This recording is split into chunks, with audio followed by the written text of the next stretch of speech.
together again, have a good evening.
You can put it. Okay. I find it. While you Yep. saw the world. Honestly, I'm not joking. I thought it was.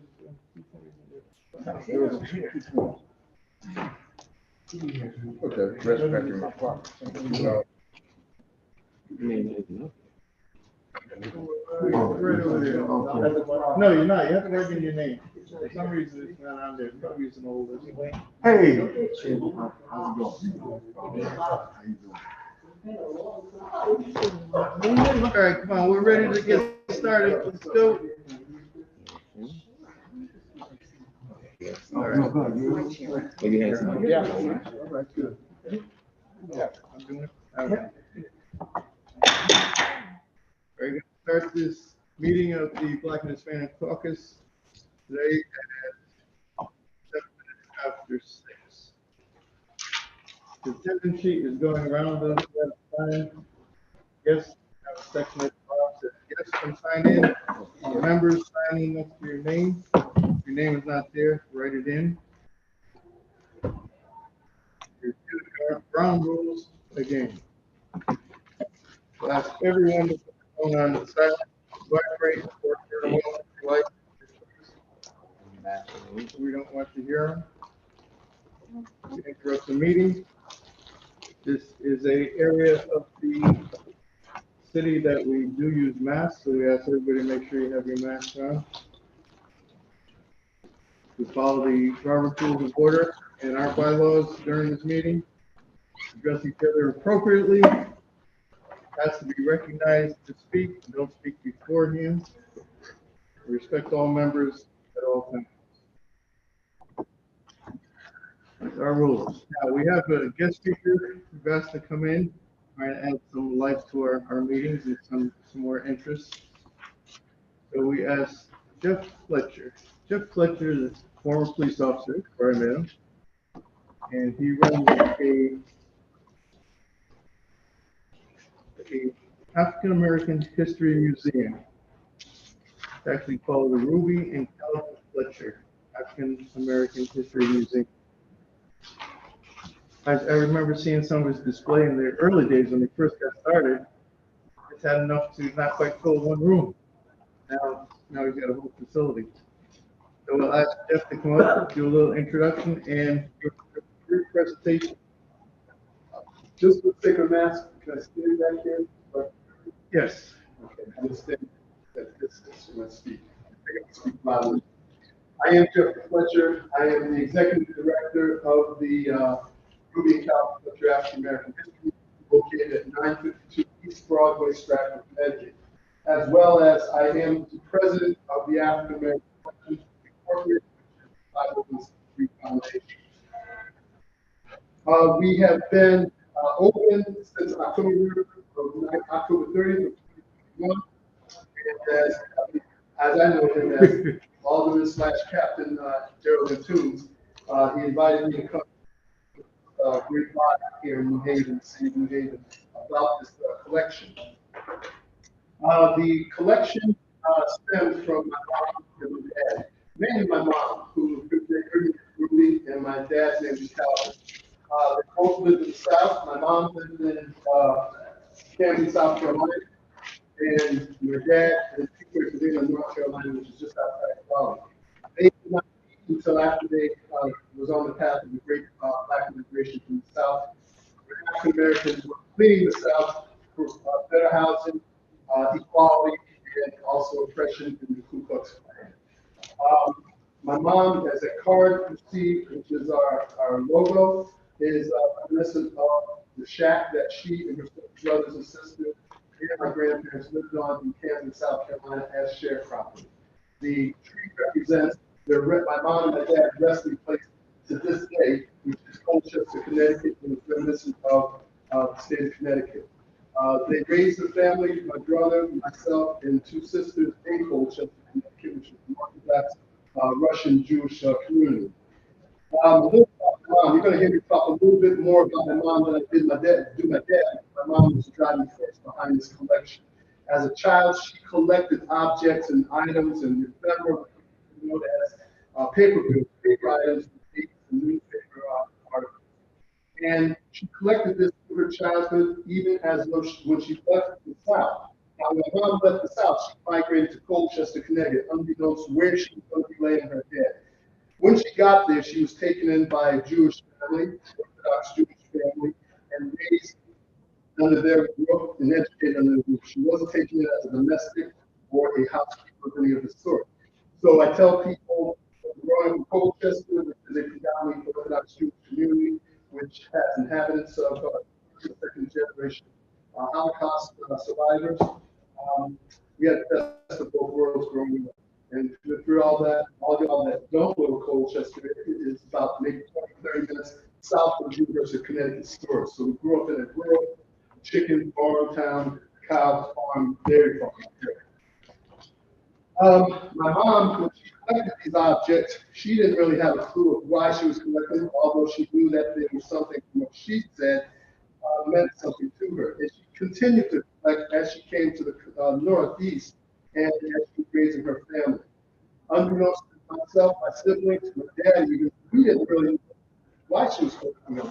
And I didn't find out until the day, 2-3 days after she passed away, that I had inherited her collection, which was 50 pieces. And this was prior to my retirement from the New Haven Police Department back in 2011. So as I collected and inherited these objects, I took them to my home where I live in Branford, Connecticut, and I laid them in my basement, not knowing what they represented and what they meant. But I got back to the back. So as I laid this stuff out, I was looking around and I said to my daughter, I'm not sure what we're going to do with this stuff and what does it represent and what does it mean. But I found that it represented later that was the story of my mom's life and her legacy. And that's what I wanted to do, was to extend her legacy and what she believed in. My mom was very active in civil rights, politics, to the point where before I became a New police officer, and I think I met Alderman Rodriguez during that time as a pseudo-politician. I worked for United States Senator Christopher Dodd as one of his legislative aides at the time. My mom had worked for Chris Dodd's organization for almost 30 years, 35 years. And, you know, she just thought, you know, you could walk on water at that. So she felt that I could work with her. So what I did with this collection, I decided prior to retirement that I need to find a home for this idea, this vision of this museum. Because we don't have an African American History Museum. We have people that have it. We have places that have our things as African American people, Black folks, but we don't have an institution or a venue that we could say we could showcase these objects and these items. At that point, I knocked on doors from here, Hartford, Bridgeport, New Haven, Waterbury, and Stamford. And fortunately for me, over those knocking on the doors, the town of Stratford decided they would like to be part of this. Now, let me back up a little. At the bottom of my card, it says we're sponsored by Sheridan Law Firm, Sheridan Sterling LLP. There's a Yale connection to this as well. So Sheridan Sterling is a mega global law firm that's based out of New York City. They've been in operation for almost 170 plus years, one of the oldest law firms in the world. And out of that, he found that law firm was John W. Sterling.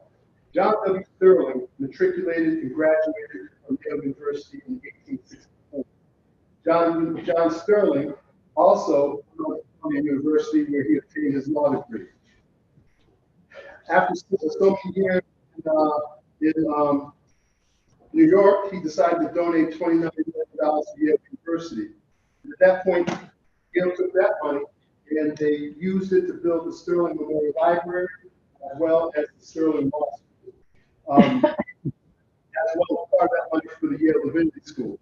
So we are lucky, we are happy, we're enthused that their general counsel came to us 2 years ago and said we want to be the first pillar to get this museum up and running.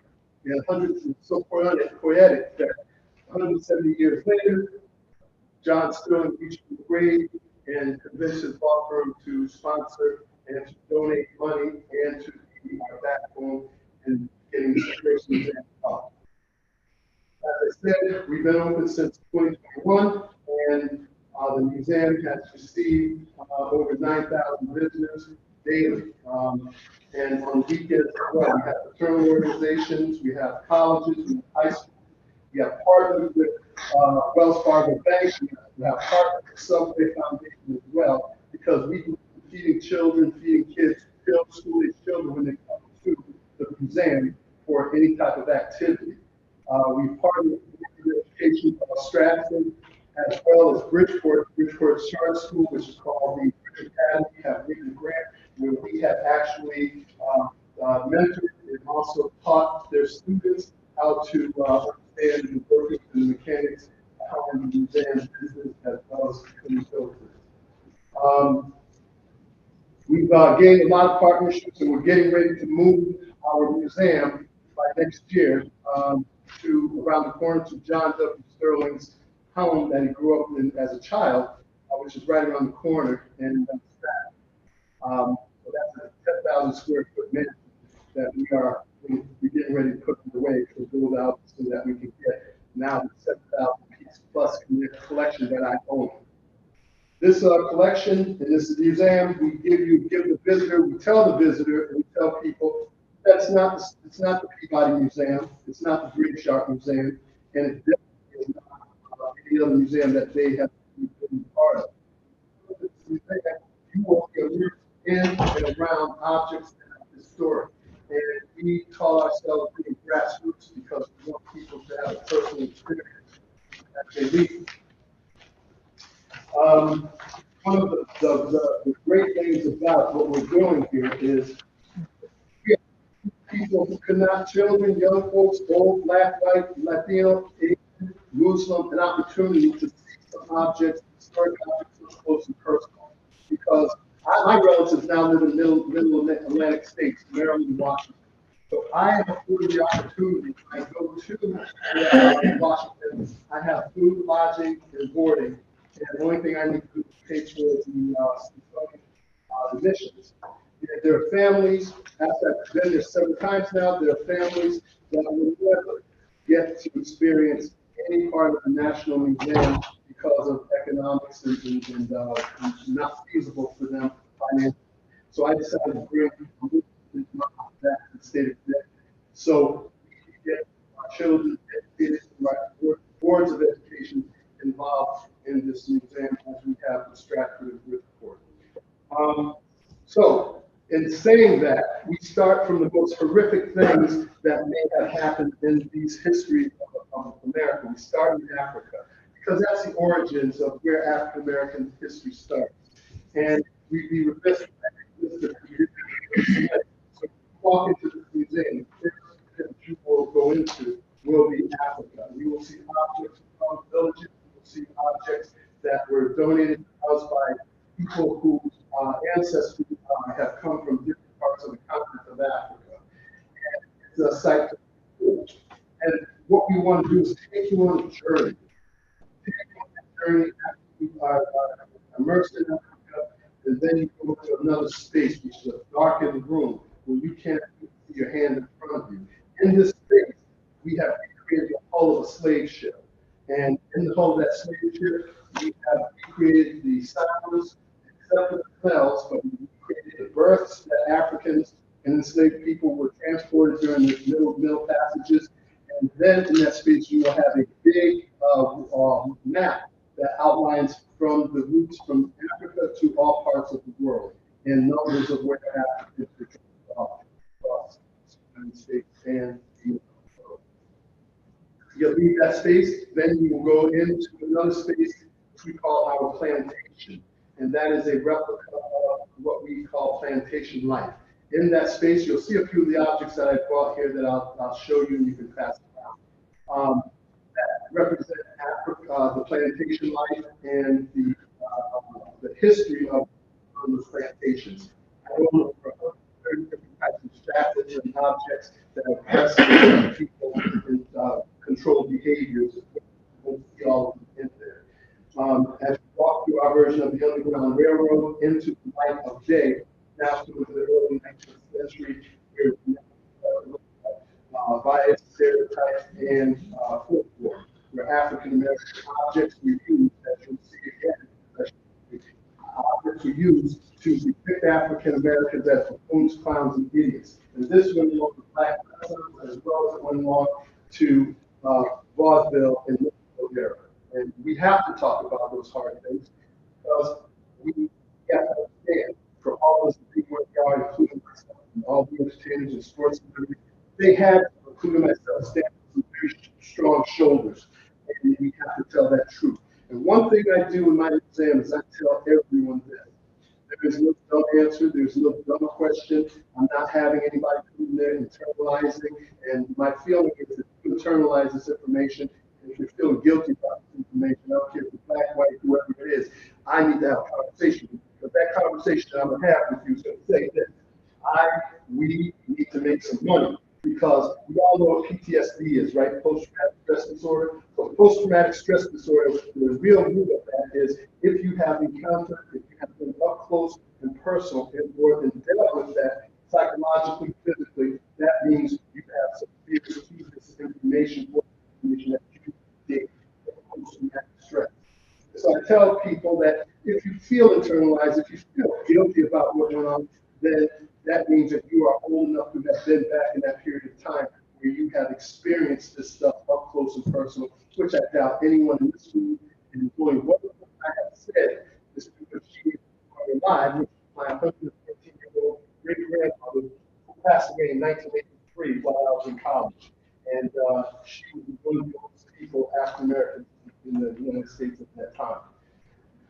So, we passed through the plantation, we passed through the Underground Railroad, we go through the folklore imagery area, and we talk about internalization of discrimination, colorization, and African American discrimination with each other. And now to talk about good and bad here, big lips, little lips, and so forth and so on. And it's been a teaching tool for white institutions and white folks that have come through that museum where we talk about it, because we got to be honest about this. Now we walk into another space of exam, which we have dedicated to the full report for the sleeper crossword, right? We have objects that are donated to us by the sleeper crossword family.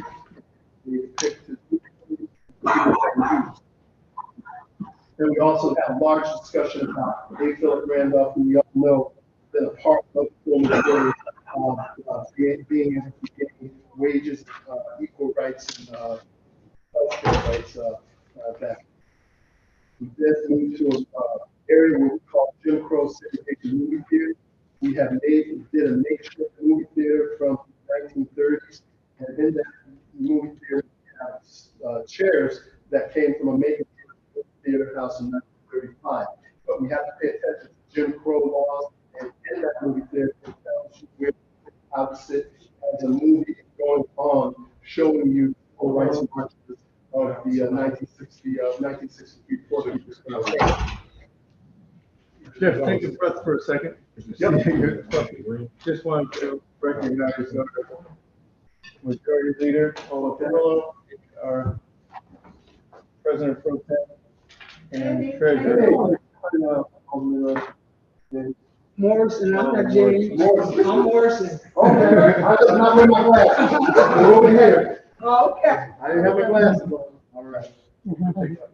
I'm talking fast. I'm not trying to bore everybody, but so this is the it does talk about the other parts of African American history. And some of y'all may say, well, why would you want to come there and see this?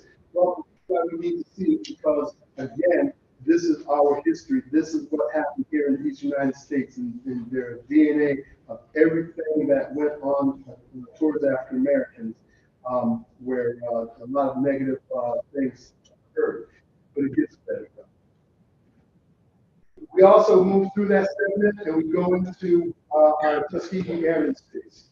And in our Tuskegee Airmen space, we have dedicated that space to a Connecticut Hartford resident who was a Tuskegee Airman, Second Lieutenant Edward Gordon Dixon, as well as having his uniform, his objects that he wore, and pictures of him in his flight classes and also in the cockpit of his plane. His family was generous enough to donate those objects.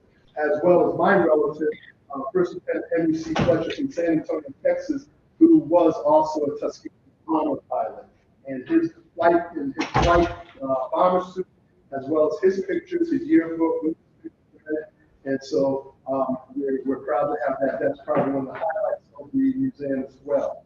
We now flow to the civil rights section of the museum, and in that section we have the stools from not just the regular Woolworth lunch counters from anywhere in the country. We have actual stools that I picked up in Greensboro, North Carolina, at a factory where they were going to throw these stools out that were left over from the Greensboro Woolworth. So I fortunately kept them for about $200, and now they probably go from anywhere from $10,000 to $20,000. Every store around the country had so stools that they store that somebody with a knife in their pocket and they put the vinyl on the cushion, so they had to be able to replace them. These stools were all those that never made the counter, but they belonged to Woolworth in Greensboro, down in Greensboro. The highlight of that exhibit is there was a Greensboro 4 that graduated from North Carolina AT back in North Carolina College, right? Or at North Carolina College. Out of the 4, there's one left. His name is Dr. Edsel Blair Jr. He lives in Massachusetts. He's a good friend of mine, and he's 88 years old. We were going to do it in the Black History Month. He came down with his illness, and we have was going to Dr. Blair. He is an excellent historian, and he has a lot of vigor and vitality to tell you about everything that you have not really seen or heard that the news in the tell. He's a historic icon. Then across that, we have doors of segregation. They've got Meridian, Mississippi, that are labeled colored white women and white men. And this is because colored women were not seen as equal in some parts of the South. Colored women in the movement where Mamie Till went to Muddy, Mississippi, and she was and I'm wearing and shows where they were all walking along the street. And they had to go back and get block us away because there was not a bathroom facility for her. So we show those doors, 3 doors, but there's one door in particular that I have. It's a replica of the door we talked about that was then, this is now. There's a door back, a door I was not allowed to go through that started in 2013 to my skin that I couldn't the bridge, the Reader's Digest version of it. The case is Starbucks versus Fletcher. You'll see. I pulled the case, and several weeks later, Starbucks, before they knew I pulled the case, a letter in Washington, Seattle, Washington. We give, although we understand that there was a problem, we will give you $1,000 signing the NDA. I refuse the NDA and I did not take the money. And so that's what gives me the right to now talk about Starbucks door when you come into the museum and talk about how far we have come, where we were and where we are today. And that's very powerful space in there because everybody thinks because we have the grace of first African American president who served 2 terms that those issues problems have just dissipated, but yet they're still here as we see as I'm in this chambers today. And the last place is what we call our decades room, which is cathartic to everyone, right? Because when you come into this space, you will see the rooms with decades, familiar faces, celebrities, sports, civil rights, everyone that has participated in the African American history, whether it's good or bad. They're on that wall, and you're going to see a lot of textual writing, right? Music, very loud, and that room, you see people come in off of the last space. They're kind of taking hands. They get that space. You hear all sorts of music, and loudness, people break out. I want to be that asset because I want people to understand that our history, yes, it is dark. We cannot have been to all those places people are involved, their pictures, celebrities, and Beyonce and Michael Jordan. Because every time this fight, Denzel, you could not have gotten there unless you stood on some which was at the museum, and people like that. People leave this museum not with heavy hearts and heavy minds. I want them to be happy. I want them to be and want to say, I want to see more. I want more. So now I say, that's the end to the beginning. When we get to the next space, that bigger museum is going to now show some of the more celebrityism as well as the attributes and triumphs of people of color. One of the notable things that I do have, I have clothing. And here is a suit from Sammy Davis Street, estate, right? Sammy, as you all know, is very, civil rights, especially Dr. King. This is one object. We have Bernie Mac's suit. We have James Brown's blazer. We have Aretha's gown. We have LeBron's jersey. We have a whole host of Samuel Jackson's and Chris Rock's suit. So we have a host of celebrity clothing that we will make on this, put on display in the bigger museum. Now, every now and then, bring out pieces and bring on the presentation shores with, so that we let people know that this is our stuff, we have stuff in there too. So the other part of this is in that space, my mom, we dedicated a section where my mom has over 3,000 albums that she listened to as a young person all the way into her adult life. My mom is a Christian. She listens to a lot of spirituals and hymns. Go on this wall, you'll see probably 60 albums that are up there. And then there are guitars. There's two guitars. My dad played guitar, but he could not read a lick of music. And like most African American folks back in the day, you learned by eating, by sight, and so forth. And he could play anything after giving him an hour to listen to. So I dedicated that type of museum to my parents. One thing I want to talk about is that you can't talk about the Civil Rights Museum without talking about the Klan. You notice I didn't say anything about the Ku Klux Klan, right? And again, you probably and you may have been there when I was there, but I was assigned to the task force, the Gigs and Guns Unit, and we were sent out on task for about 4 years or so, however long we need to be there. I know when I was collecting some of the stuff after my mom had died, that I would have to tell the story of the Klan. So what I did was, I activated the vigilante website, guns website, gangs website, and I went on and I had, now you can't wrap me up now. So what I did was I activated that website, and the vigilante website, and I came across that website and I asked for a vintage Ku Klux Klan Kirby robe. And when I asked for it 2 weeks later, I got a response. It was an 88-year-old white minister from Boone, North Carolina. And I befriended him for 6 months on the website, back and forth. He couldn't see my URL, but I could see who it was.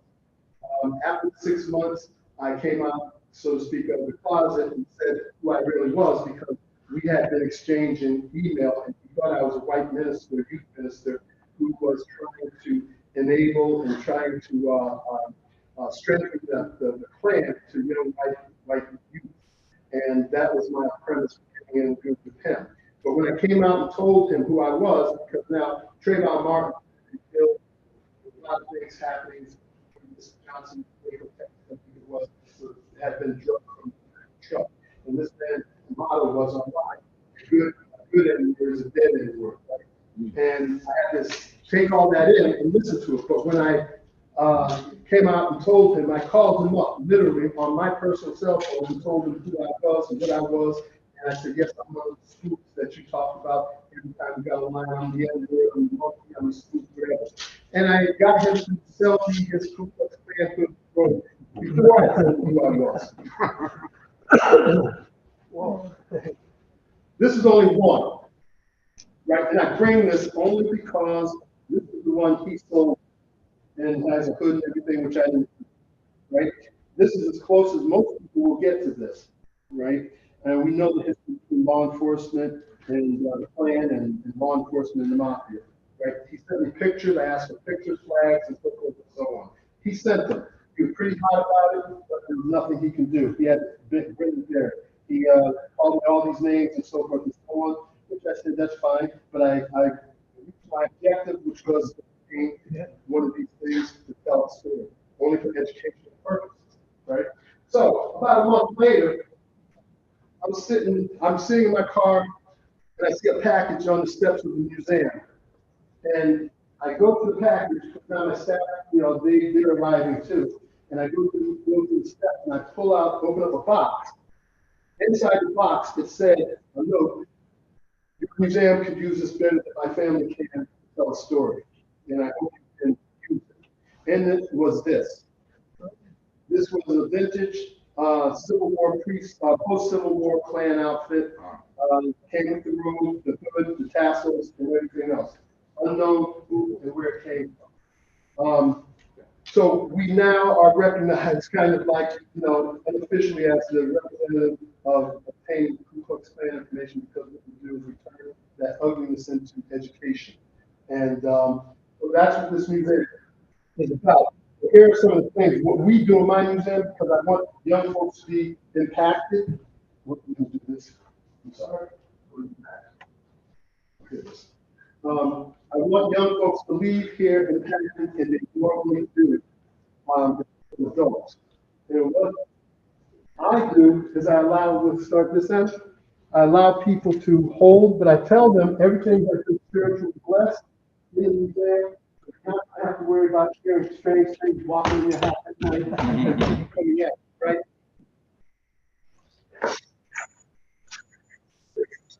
With a horse mule collar that was used, or it could be used around the wrist. And those were used technically to keep track. And I have a bunch of those to keep track of enslaved people on plantations when they moved about. Hard stuff, but I'm a curator, I'm a museum expert, nightmare, because I am not to touch these things. And if those objects were meant to be destroyed, here's what y'all don't know, and maybe might, they would have been destroyed. But those were buried. A lot of objects you see, shackles and things, they were buried in the ground, in the earth, on the communication. And we got objects that have acres of south. I say you get a metal tank, go up there and go up and down, make a bridge, and go up and down those plantations or that farmland, and you will find remnants of this stuff. It's a good archaeological dive, but it's also historic. I do this, our young folks.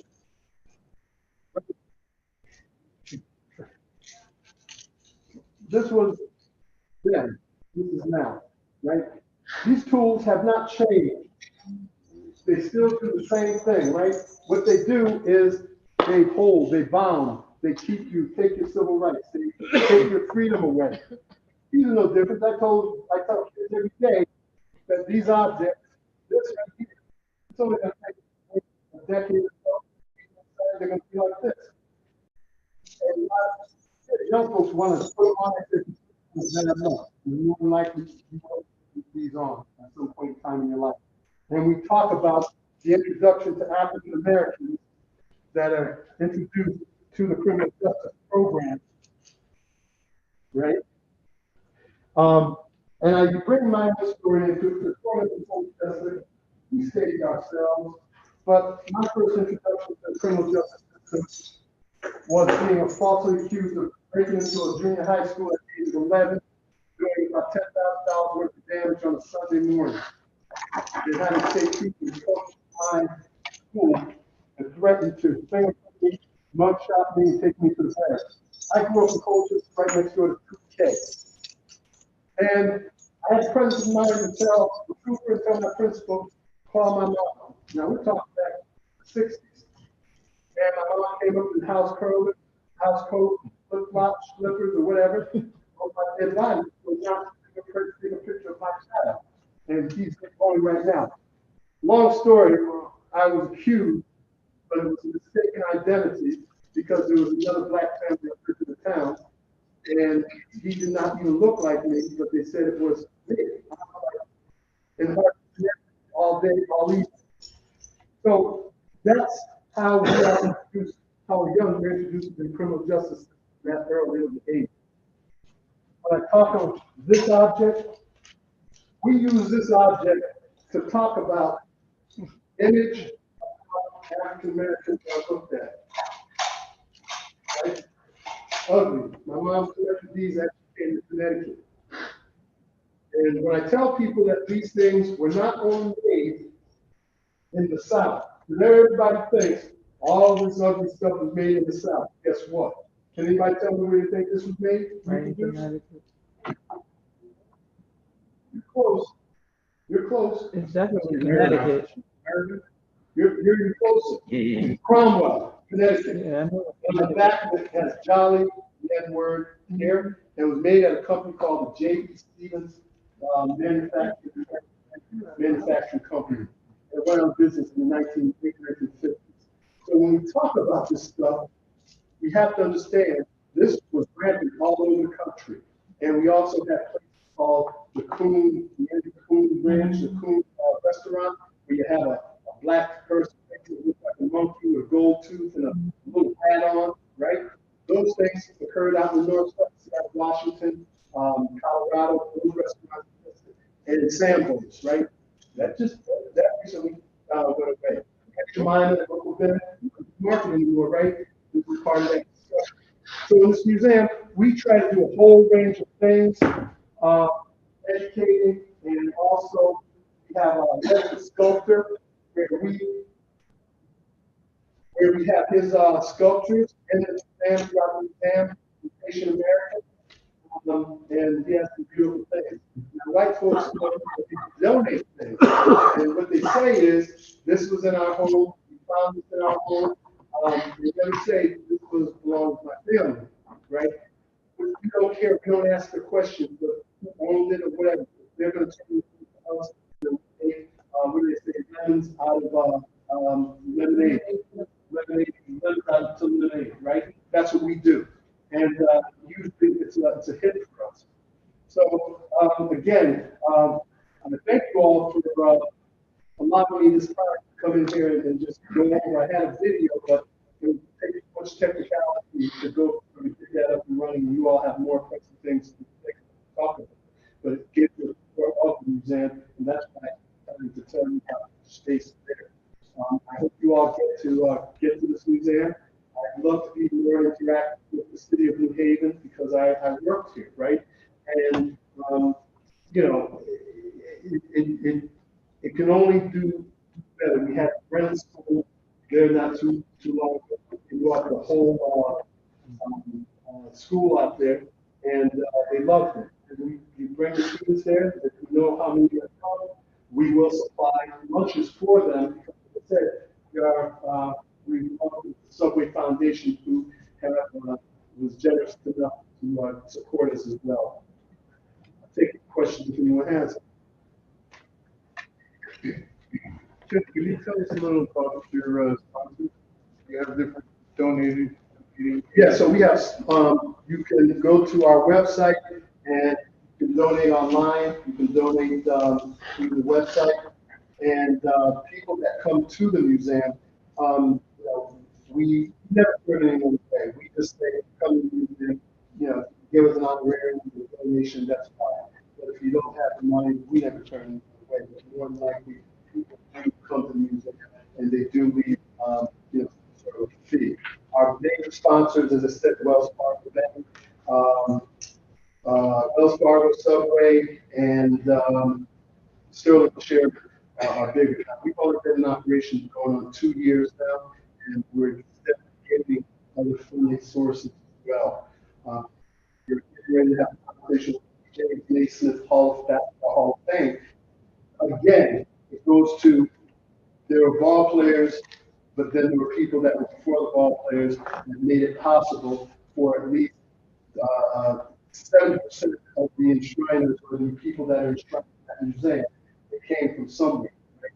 The Russells and Nat Holman, Cassie Russell, those people, right? They came from somewhere. They dealt with segregation, Jim Crow. So why are we jumping over that history and going into the Nation's Basketball Hall of Fame and not having a discussion? So I'm sitting in conversation with CEO John Galicia, and we're talking about bringing some of the collection there and housing it at the Naismith as well, because I'm really passionate about its history and getting it out and making sure that it's preserved well. Does it tell a story? Yes. Two questions. Do you have any relationships with Blacks and Blacks in Baltimore, Maryland?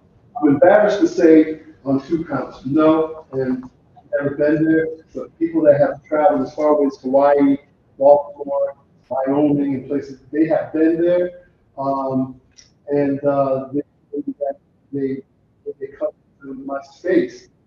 It's almost 70, it's a little bit tighter at the Blacks and Wax, but I have a little space than they do, not more space than they do. And one of our other consultants is the Schomburg as well. We have Professor Emeritus Lewis that comes through, and he will consult on our history as well to make sure that we're telling the truth, as well as the 15th president, Mr. Johnson, who is also a partner in this museum. So we have some great people that are connected to the museum, and it's only going to get bigger. And we just love to have many people hands-on. I don't care where you're from, just as long as we can have a partnership. One thing about the museum too, we dedicate, and Judge Luby Harper's coming up in June. We carve out a section for African Americans. We don't care if you're Black, white, Latino, Asian, Muslim, whatever.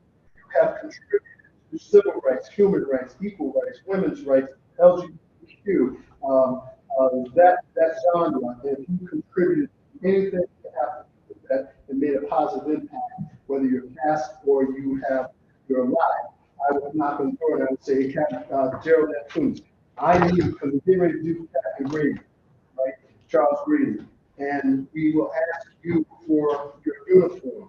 And that way, what we do is we have we put it on a mannequin, put your identifiers out there, say, we'd like to have a ceremony, closed ceremony, with you, family, and close friends, where we have hors d'oeuvres and we have cocktails and things, and unveil your exhibit.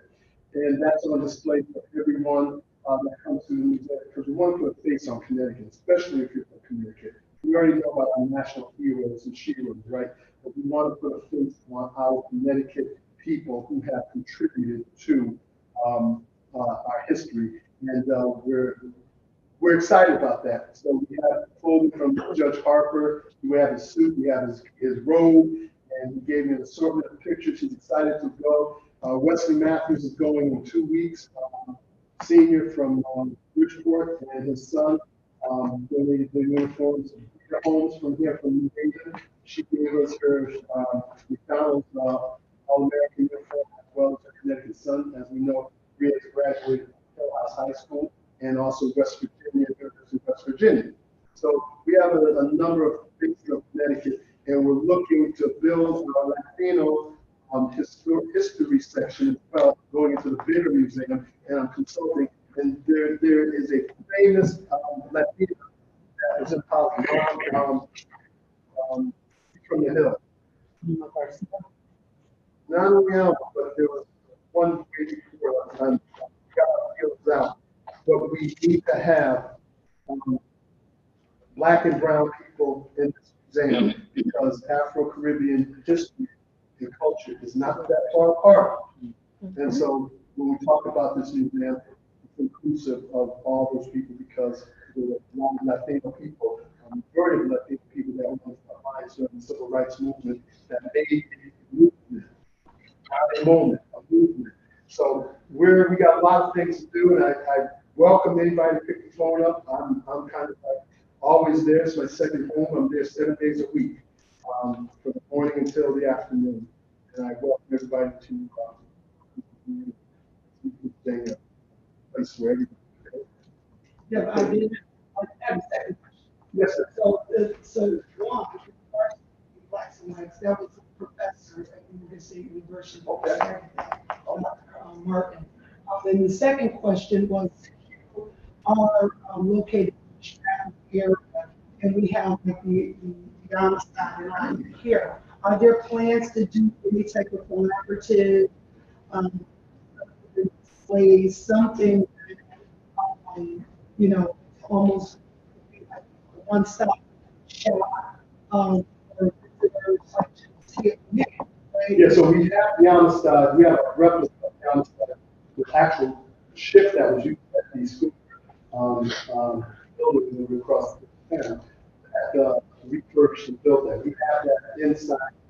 So a little bit more about that hull is we took ship planks from 1860 cargo ship out of Fall River, Massachusetts, and we cut those planks to fit the floor. So when you look at space, you're not only in a room, you're in a and again, we have sound effects and the lights are out, and all you're hearing is children, women, grown men crying, and just space. But the thing is, without trying to air here, I reached out, and you know, I'm going to make a sci-fi, right? I crossed this in 1977. I'm going to go to school here.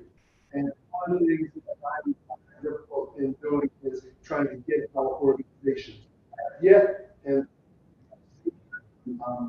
put the exam on it, I have yet to see our Black and Hispanic state legislators come through this museum.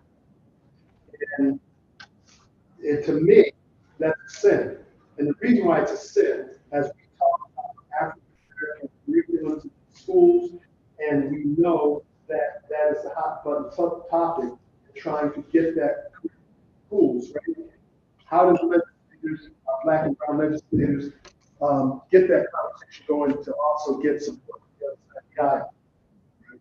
You can't have that conversation because the first thing they're going to ask is, have you supported, have you been to, have you seen? They don't want to say that. But I'm a Democrat, card-carrying Democrat. I keep nothing but Republican state side all the way down to the municipal side, go through that and actually take time. And I'm saddened. I scratch my head, go in my office, I say, why? What is going on? The town is a Republican stronghold, I granted, but they were progressive enough to see this thing here. There was all bipartisan. It was not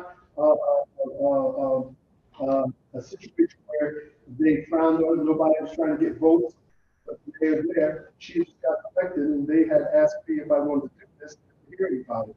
And it took me from place to place to see what venue, what house, what the historic house, as I'm in now, to suit the purpose of this. So when we talk about this curriculum, we talk about parts of partnering and connecting people, and that where we are, who we are, and what part of this do we want to put? We want to put our politics back in. So tell everybody that comes in that museum, including the mayor and her crew, that there won't be any politics in this museum. All that's going to stay on the other side. And it has. And I've had people that work for the other side on my staff, and I heard them talking politics. Told them in my office, you will not do this because you won't be here, because we are not talking politics in this building. We're talking facts. Take that somewhere. So, again, I'm just trying to get as many people involved, especially us, Black and brown, white, Asian people, Muslim people, involved in this project because they all have needs. And I can't do this by myself, although I'm trying, but I need your support, I need your help. And just because it's not here in New Haven, it doesn't mean that New Haven cannot get the credit or acknowledge that they were part of this this first endeavor, this first event in the state of Connecticut. Any other questions? Yes, sir. Thank you. So that leads me to my question, like, so you said you've been founded since like 2020, did you say? 21. 21. So how do you get the word out about this museum? So this is the first time I'm hearing about it. I'm like, Black as they come to, I've been to the Black and Latin Museum in Baltimore. They actually expanded, so they have more space now. They put the whole entire block now. I went in DC, I went to the Civil Rights Museum in Atlanta. Like everywhere I go, I bring my kids, I try to find the African American Museum. Right? I like all the movement. I like going in Atlanta where you can sit in the chairs and stuff like that. Like all of that stuff. I'm really into it. So how do you get the word out? I mean, we've been in a lot of we've been on television. We have been, especially in Fairfield County, to get Channel 8 to come down to Stratford is like pulling teeth. You're right. I mean, he told me and my cleaners in Hamden, and I started, I told him what we were doing. He said, well, kids coming. I reached out and they didn't come. When Wells Fargo, as junior, before North Carolina, lunchtime, Wells Fargo has a huge campaign of public relations. And they put together a huge campaign that canvassed all the radio stations, television stations, and we're ready to come. So we have social media. I just don't know how else. I mean, that's what I'm trying to say. And it doesn't make me feel great to say that my support is not coming from us. It doesn't come from us. It's coming from people that don't look like us. That don't. They buy in, and they won't buy in because we are in the schools. We shop at the same place we shop. They want to know us. They want to know who the neighbors are. They want to know what we are, whether it's positive or negative. They want to know where we come from and who. So we have to be cognizant of where we want to, what path to use. This Well, if Channel 8 did come out there, I wouldn't know because I don't watch Channel 8. okay. So I'm talking about like the average person. I honestly, I did not, this is the very first time that I'm hearing Fox about has it. been there. I've actually had in-house interviews there. I mean, it's, you know. No, I'm just asking something local because like I don't know, I just think that if you really want to, like you said, you want more of us coming here, I just think the strategy might have to be a little bit different, right? Because absolutely, yeah, that would be great. I'm gonna say this. I'm gonna say this. You might not like it, but if we have a venue where we have music, Mhm. we have giveaways, Mhm. and it's a situation that sounds biased and stereotypical, and I'm an African American to my heart. But what I found was we're not going to come to those types of venues. I'm not shortchanging uh, Black and brown people at all. I'm just saying, by experience, 2 years that I've been there, the venues that have been in Bridgeport, and communities down in New Haven, where there has been entertainment, social gatherings, we'll be there. We'll be there. We're not that, we're just not that, we're not ready to do that. Even with our fraternal, the Catholics, the AKA, they've been there and stepping up, they've slowly, right? Like capital, and AKAs have been the deltas, they're coming as well. But it's a slow process. I get that. I get what you're saying. Not enough. How do I get that information into our community? Do I need to be more visual? Do I need to have people on the ground putting information out there here in our urban communities? Just to ask for help. So that's one of the roadblocks there. Get our folks in being involved in this. Right. 'Cause I think that people, I actually think that people can be ready, but it's all about information and how you get it right. Because I mean, I'm a regular person, and it's not a place I don't go that I don't bring my kids, right? It's important. Gotta do it. It makes sense. But I think sometimes we have to think about our strategy to get that down to that level. And I'm glad that everyone is starting to come on board and starting to recognize that it's important, because I think it's really important for us to know our history, and what happened to us all those years ago, because that might help some people understand why some of us is the way we are now. And the thing is, I'm glad that you hit on the topic, is that I get a lot of, excuse my language, why do we have to see this HIV here? Why do we have to, we don't want to see this? And there are some that think. I had an African American teacher from the prep school down in Fairfield County, brought a group of students, about 20 students through. And when we were at the Tuskegee exhibit, she actually said something that almost made me drop to my knees. She mentioned the Tuskegee experiment that was done in Alabama with syphilis, and conjoined that with the Tuskegee Airmen. And I said to myself, to the director in front of the students, because it gave them a distrust of her informed initiatives. So I pulled back. But when I heard that, I dropped to my knees and got my office as I could leave. But that goes to say, as I tell people, because I look like what this venue is, they don't think everything about it. And that's what I think as people, we have fell into a false sense of believing that we don't need to see this because it's about us and we already know the information on it, which is struggles. And I think that's the problem. We have been socially conditioned to believe that that was then, this is now. Okay? On that note, I know you all have to move on, and I thank you again for taking time to hear me and ask me questions. So it's hard because I could go all day. Can I have your card? This one, the number up there? Okay, thank you. Oliver Rodriguez has one question. Thank you.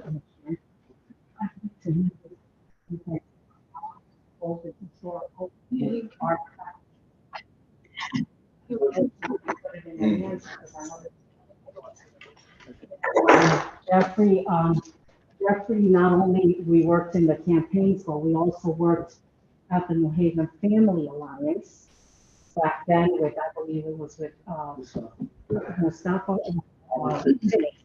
And then briefly after working at the New Haven Family Alliance, we were all excited and happy because we were doing such great work together. He gets up and he leaves and joins our New Haven Police Department.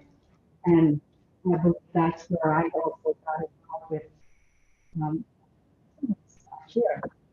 And there, what I'd like to share with you is, I think it's a matter, there's ways of communicating, getting the word out. And I think one of the wonderful venues that we have in this city now is the Dixon Community Center. We provide it, and a lot of money has been invested in it that you connect with the person there that's in charge and get the ball rolling so that our young people can benefit from what you have. As one of ours, you've invested a lot of time and effort in New Haven, and we know that this is your home. And so my question is, my question, and I know you answered it, but I just need to hear again. Why didn't you consider New Haven and consider Scottsdale? Scottsdale as a home for this great endeavor. To be honest and transparent, because my mama was that way, my daddy was that way, and when people come to the museum, I tell them that's all we can be transparency and tell them the truth, right? So you asked me. I knocked on a lot of doors in the, not this current administration, but the previous one prior to leaving, and I was told, kind of, we don't have this. To go backwards, there was a time when the Dixwell Q House was closed for a brief period of time, a long period of time, I was invited, but I live in Brantford, so I was invited to come on board to kick around ideas, kick around blueprint of what that building would be to the state for a bunch of architects. The plans were out. But because I was not a native resident, I had really had no say, I was told. And at that point, there just was a lot of things going on politically that I just would embroil my passion with politics. I just made and said, God will let whatever happen for me and the growth. Since then, about a year ago, there was a delegation of New Haven people, Mr. McCraven, and contact. They had approached me to something, and they came, seen the exam a few times, had a conversation with me, and the conversation never went nowhere. And at that time, I wasn't settled into where I am because I call that my pilot project, and I could have moved if the conversation became much stronger. And at that point, I didn't hear anything. So I just figured there was just a lot of conversations with the mirrors, and so I just said, I'm gonna leave well enough to stay where I am. That's the real story. That's what the story is. But New Haven wasn't the only community that did not see way for this. It was Hartford, it was Bridgeport, it was Waterbury. Matter of fact, I had a robust discussion with Mayor Barry years ago. And one of the projects we were going to do was the clock tower, right off of 84. He had some thoughts, some ideas about somewhere else, and that conversation fell through.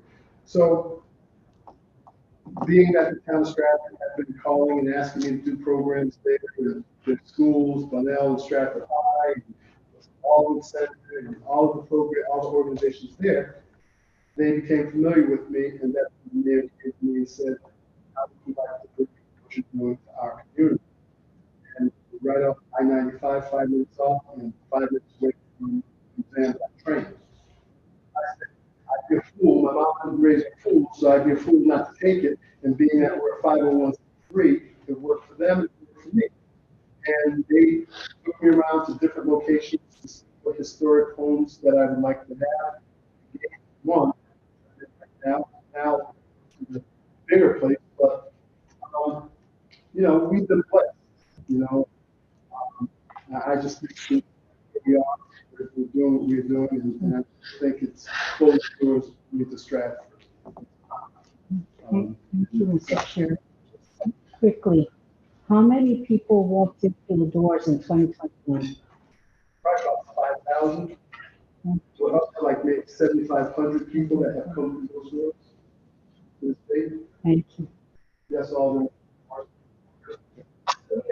I just want to say to you publicly, I didn't know about these politics. So, in all transparency, Jeff was working with the Q House group from the beginning. That's right. So you were brought in from the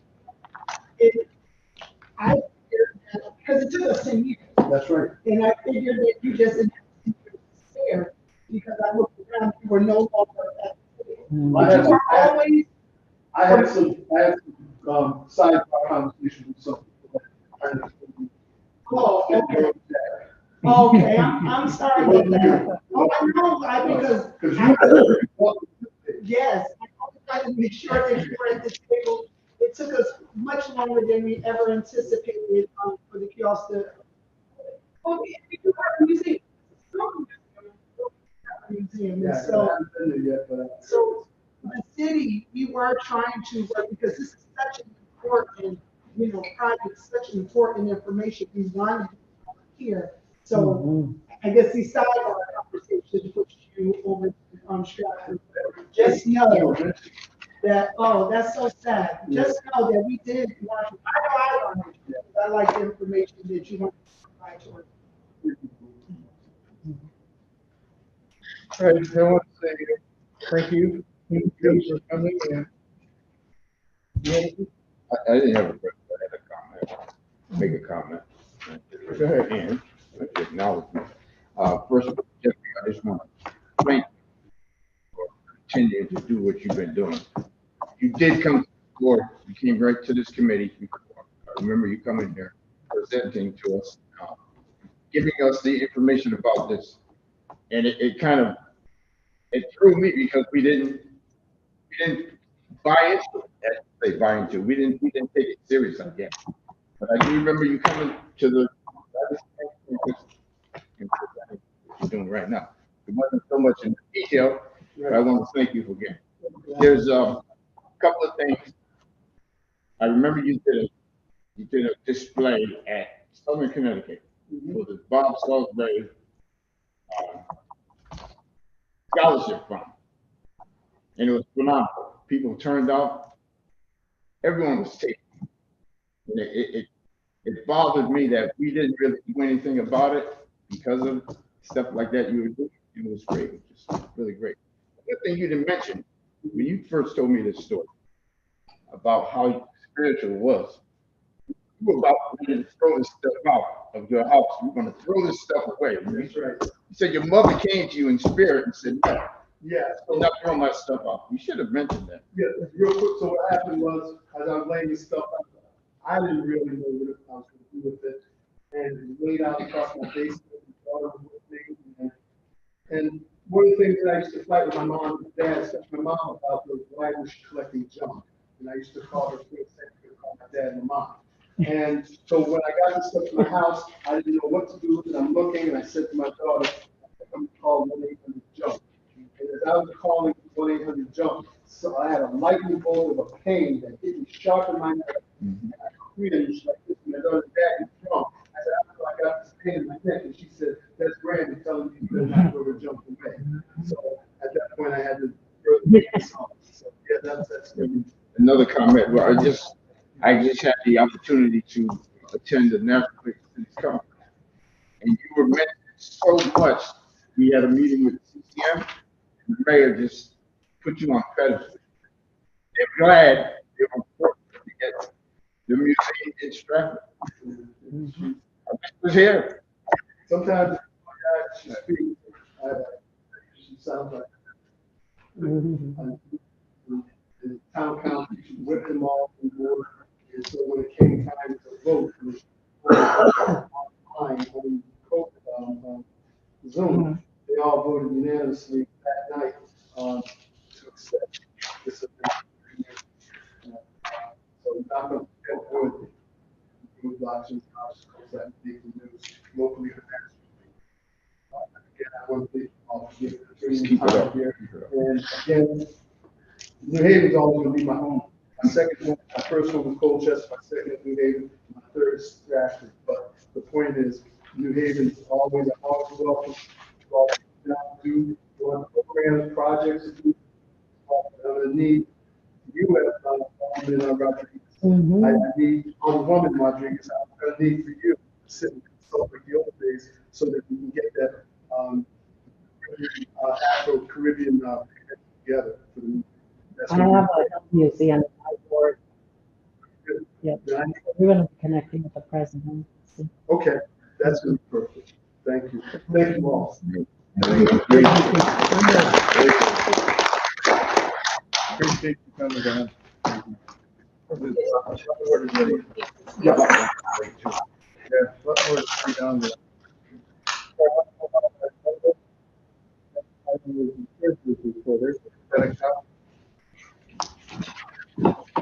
Treasurer, what you go over?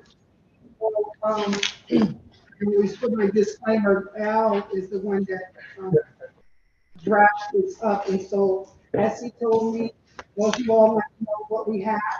We have $46,097, 40 cents. That's what we have to do. I don't know what else.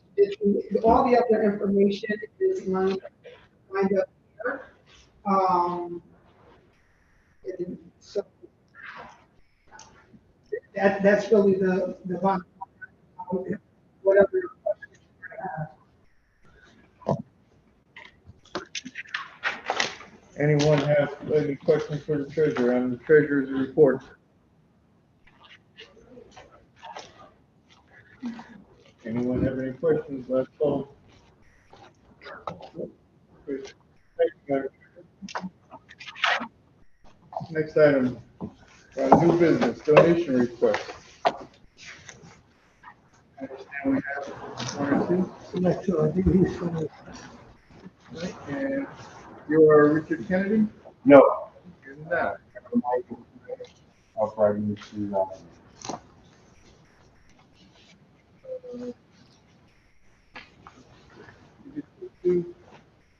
yeah, Al had me to, for me to come down to present. There's an event, I didn't make a bunch of copies, but, you can share it and spread it. I have, an event for the men on the same page, just before the pandemic. Me and Al, we, took a group down to the Pentagon, a group of young men. This was stemmed from this program. We were reorganizing, I have an event, two events that's going on this month, 21st and the 28th, bringing the guys together to reconnect and to reiterate the brotherhood and come together because our mission is going out in the community and being able to compel, in these times, that we've all been through so much through the pandemic. And so we're just bringing the brothers together in a fellowship. We have topics that we want to go over with leadership, spiritual growth, entrepreneurship, family, and health and wellness.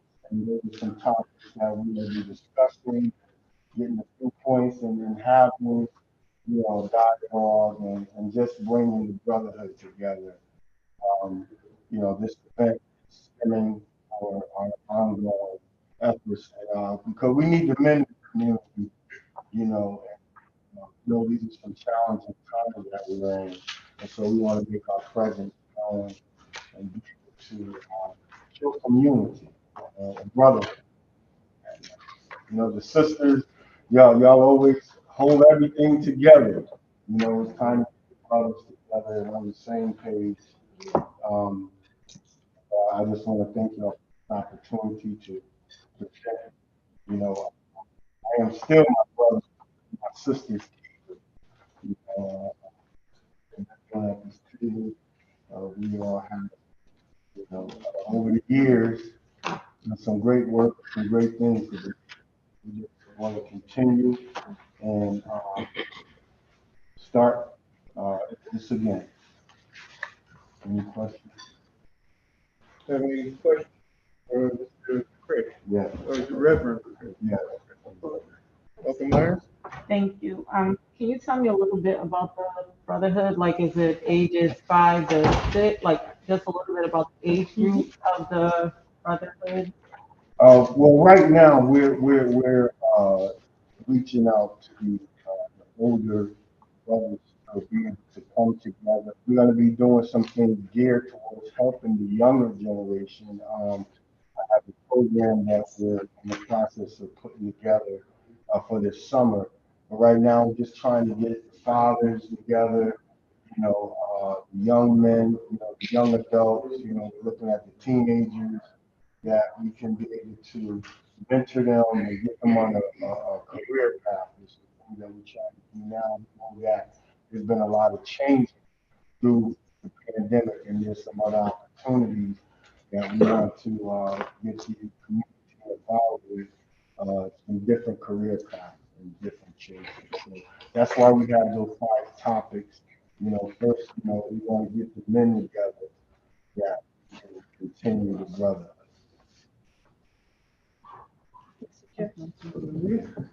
So, and in the community that you're seeking to bring together, these 2 days, are they from the New Haven area? Like, I'd like to. Yes, there's different church groups that we're connected with. I'm part of the Clergy Association, and some of the churches from here, some of them men participating in this event. We're doing one event. The first event is going to be held in North Haven, because the pastor there, he has a security business. He went to security and those kind of things, and we wanted them together and to go over some things that we will be able to be more effective and watchful. Main thing is safety, and making sure everyone's safe in the environment that we're in. So we're setting up some street revivals going to be setting up after this event. And bringing together some fellows. Mr. Chair, if I may. So to, again, what I'm trying to seek, if we have folks in our community, how do we get the word out that this event is taking place? Because, you know, that's what I'd like to hear. How do we get this message out to folks to connect with you so they can attend it? And then. Well, we use the social media platform.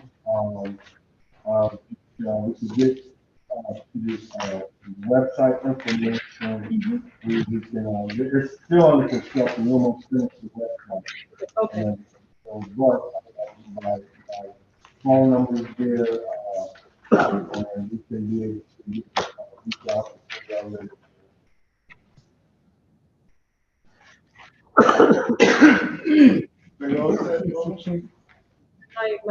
question is, would you be, if I may, so, and I see you're going to do health and wellness. Are you having different folks come speak? Yeah. On topics that they are in the profession of health and wellness? Are we having a provider go there? One of the facilities, I'm also a chaplain for the New York Police Department, Lieutenant Fitz, Sergeant Fitz. He's one, and one of my moderators, one of the, and we have a clinical person coming in to facilitate on the 28th.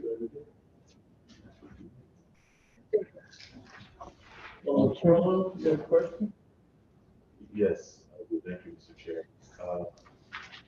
Have we received a letter in advance of this, or this is the first time we're hearing this? This is the first time I've seen it. Okay.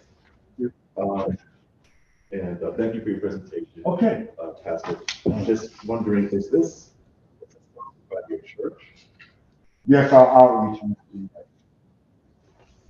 And I'm sorry, I didn't hear the Refiner's Fire. Yes, he's one of my colleagues. It's Refiner's Fire. It's on Refiner's Fire. HCG Ministry.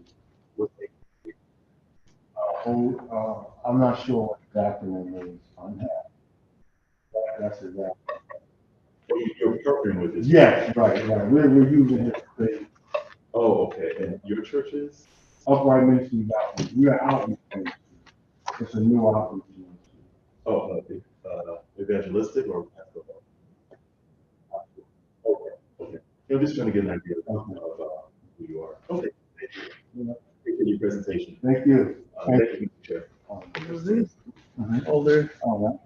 you. Thank you for participating in the march the other day. Yes. But I'd also like to ask you, do you already have a group of men who are going to be engaged in this particular event? Yes. And like I said, these are guys that now that there's churches that are connected with us from the Men on the Same Page from when we went to the Pentagon before the pandemic.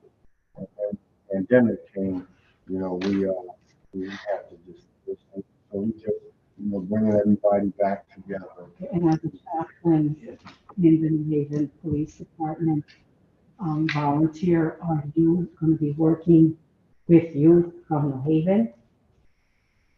Yeah. Thank you. you, Mr. Chair. Any other questions? I got a question. Alderman Morrison. Yes.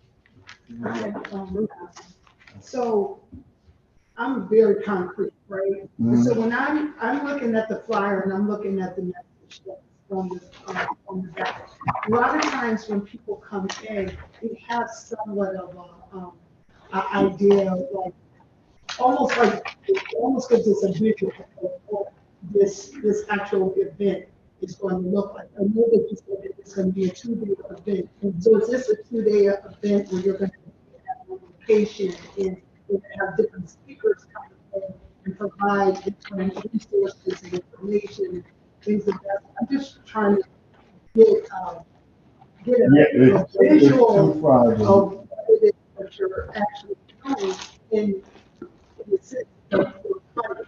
Because we have a certain limit of money that we get on that we have. So a lot of times people are having something like this.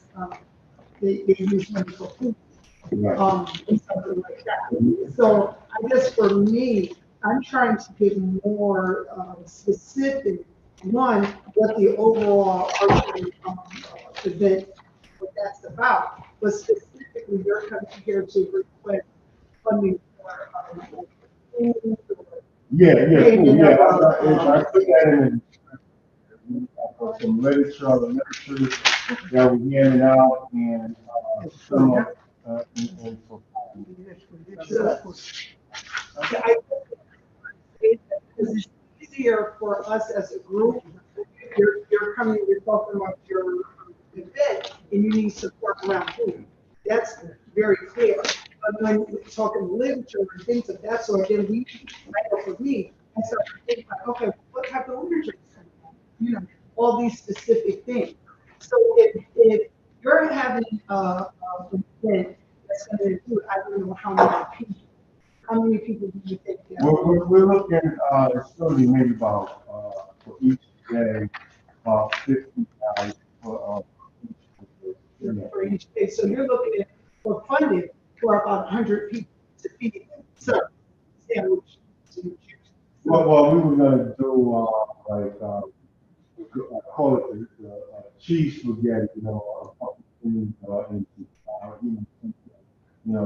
can provide, just something that, we could, eat in fellowship and, just trying to, give them that other information and then the other resources and going forward as we're continuing to build.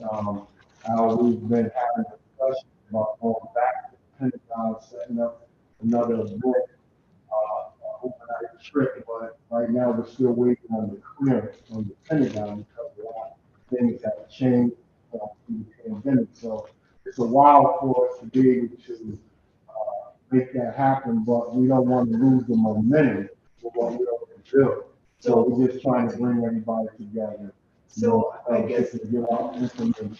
So for me, just in again visualizing, are you having people come these different days, say 10 to 5, and you need to provide them with? No. It's just it's an hour. 7 it's here from 7 to 8. 7 to 8. Yeah. And you're looking to feed about 100 people during this time. That becomes more concrete for me. If you're looking for support to be able to feed people, because you're going to have to get a whole lot more support. Yeah. Definitely. Yeah. And because that's another piece, because you don't have your budget like laid out or the different sponsors laid out. I was just trying to get more of an idea. Well, I mean, I just did a general letter. That's what I'll get you a general letter. And I don't know, bring the whole breakdown.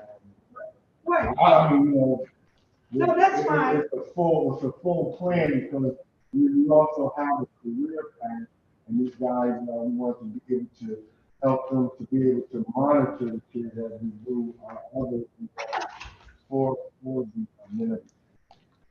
And the only reason I'm asking these detailed questions is because we have to be able to justify donating money, right? Because what it is that we do here, we give money for activities, events, different things for that it's going to support you and seniors.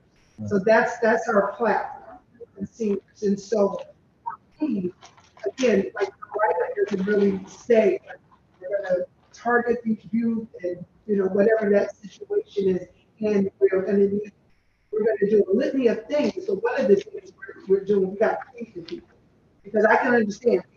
Well, that draws the people. I mean, Draws people. the maximum of what we can might get you 49 people, but if you're saying that, in this endeavor, this is that's more helpful for me when as we're looking into Oakland money, because anybody can just walk in here and say, we need money for X, Y, and Z. We're trying to be able to say, this is that's going to encourage men reaching out to younger men to bring support around the different things that you're looking to do as far as the whole development. Because it takes a man to help. Well, even in the description that I put in the alliance, because that's how you change that word, because the alliance is an ongoing thing. That's a process building from the ground up. We already laid the foundation. Because the pandemic came, we lost that momentum. So we're just trying to bring everybody back together and move forward. Okay. Again, I never knew about this group. I just wanted, not just for everyone, to get an understanding of what it is specifically that you're trying to do and what your ask is. Well, if you don't want me to come back, I could bring you the videos from when we took the group. No, I'm not asking that. I just wanted to make it. Well, I want to be clear on it. I'm asking you all these questions. And right now, this ain't about Democrats, Republicans, about humanity. This is not about politics. This is about us being accountable for the dollars that we give. Okay. Because when we give out these dollars, we made a pledge. When we have our gala, we made a pledge to all 500 plus people that this money goes to youth and senior citizens. That's it. And so if we ever got audited and they saw that we wrote a check out, I don't even know who we were writing this check out to, but when we write this check, they ask, well, what was that for? We need to be able to justify. And so that's why I'm asking you all these specific questions, because it helps us with our conversation around where that money is. And if you're saying to me, if you're this and you feel like you're going to have 100 people and you need to provide some type of food or something to the people, that makes sense to me. Versus when we talk about literature and things like that stuff, because again, we want to help young boys. I'm assuming more as you're trying to help them do that process. That's the reason why I was asking so many questions, because that's what we have to come down. We used to just have them send a letter and we talked about it, but we have to have the person here, because everything that's written is not always the case. Everything you just described was not, I can see all of it. So I appreciate you giving me detail. Good question. Rodriguez? Right. Actually, Martha captured a lot of what I was going to say, because we give for youth and elderly. Is the Democrat Republican thing don't even matter.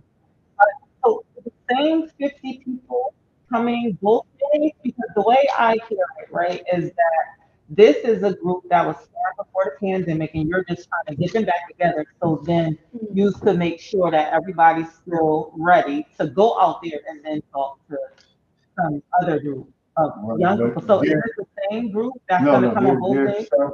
One group, and then there's others that we reached out to that's coming, and they're bringing out some of the young men from. Okay. two separate church groups? Several churches, several churches. Oh, okay. Thank you. No? Other questions? Other questions, members? Other questions? All right. Well, Thank you, sir. Okay. Thank you. Thank you for your And, understanding. I'll reach out to Thank you. you. What I'm doing is passing out. My name is Renee Edwin. I am the owner of City Fun Dance Center, founded 2020 during the pandemic. Actually, for um,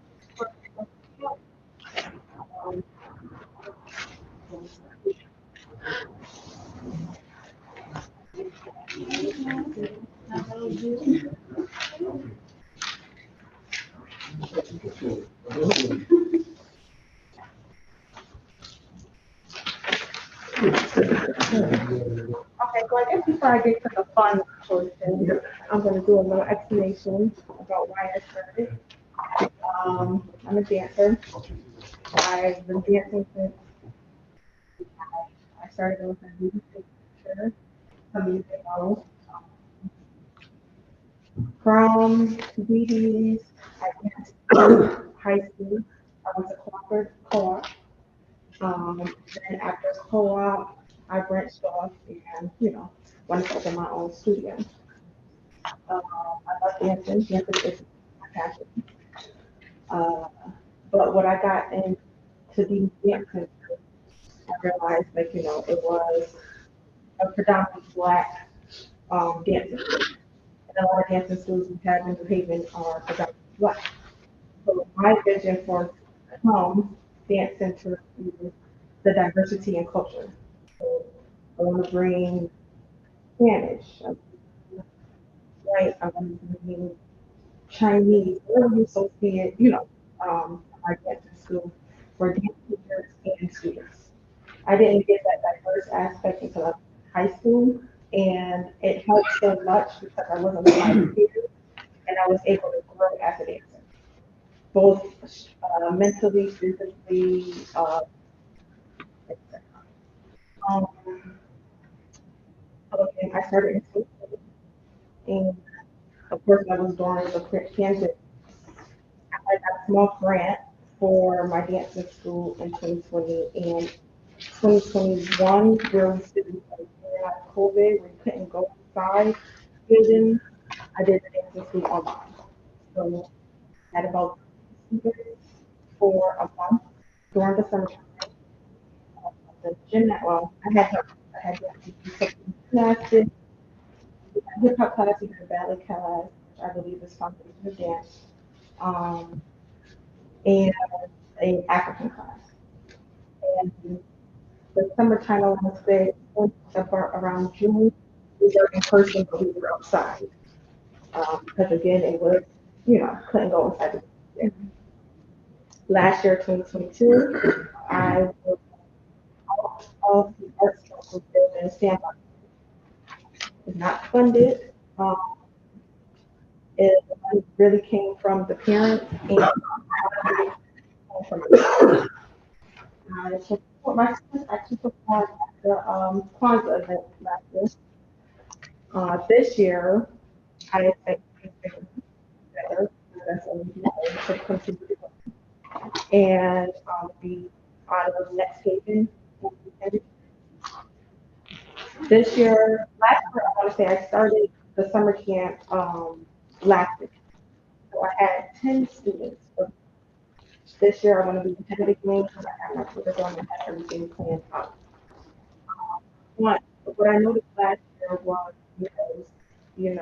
kids and parents, we were providing a lot of, I was providing my bills out of my pockets for some of the kids because their parents either didn't have money or, they came with money sometimes or transportation. I was up. And this year I'm including like more activities inside here.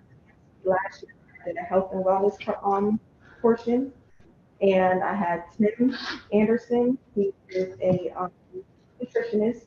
I'm not sure if you guys are familiar with the garden on off of Gulf County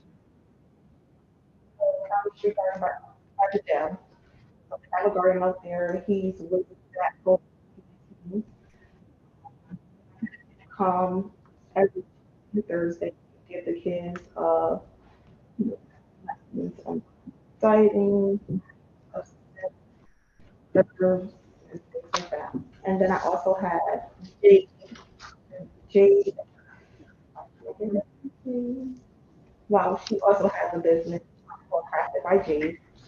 And what she did with the kids, teach them about herbal remedies, herbal medicine.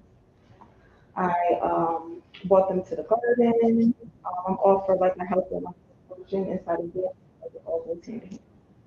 This summer, I would like to have 3 meals. I want to do science projects with kids. Make sure right, reading. So every go on Friday, but Fridays and Thursday there is workshop class. So they'll have an hour and a half of a workshop, which we have something different that we're doing every week. So one week, for instance, arts and crafts, and they do tie-dye shirts, painting. One week will be science project. One week will be like writing, and then the last week I believe we were like makeup tutorial, something. Every Friday will be Fun Friday, and Fun Friday consists of them either going to the museum. I believe the last day, fundraising, like a big sale, car wash, lemonade stand, something like that. And then the last Friday will be building, like how we used to do back in middle school. The last day was the parents, everyone came, we just had the time. So one hour, exact information.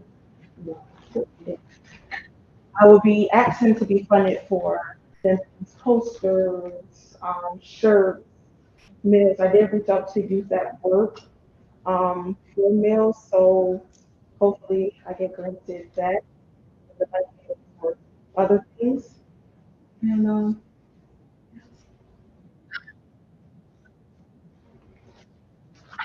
Thank you. Any questions from members? Call the floor. That was a great presentation. Actually, that was a great presentation. And exactly the information you'd like to hear when someone comes. But I'm just wondering, and I wish I could do this. Right. I had to go workshop class. You never know how good you are. I'm a little older than 14. But charging kids $100 a week.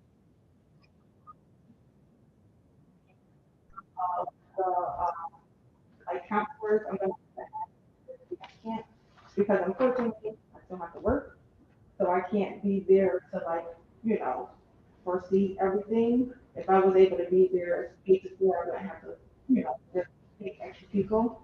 So it is the upcoming of the dance, because I do want to get funded for like an actual base for me to run from the future.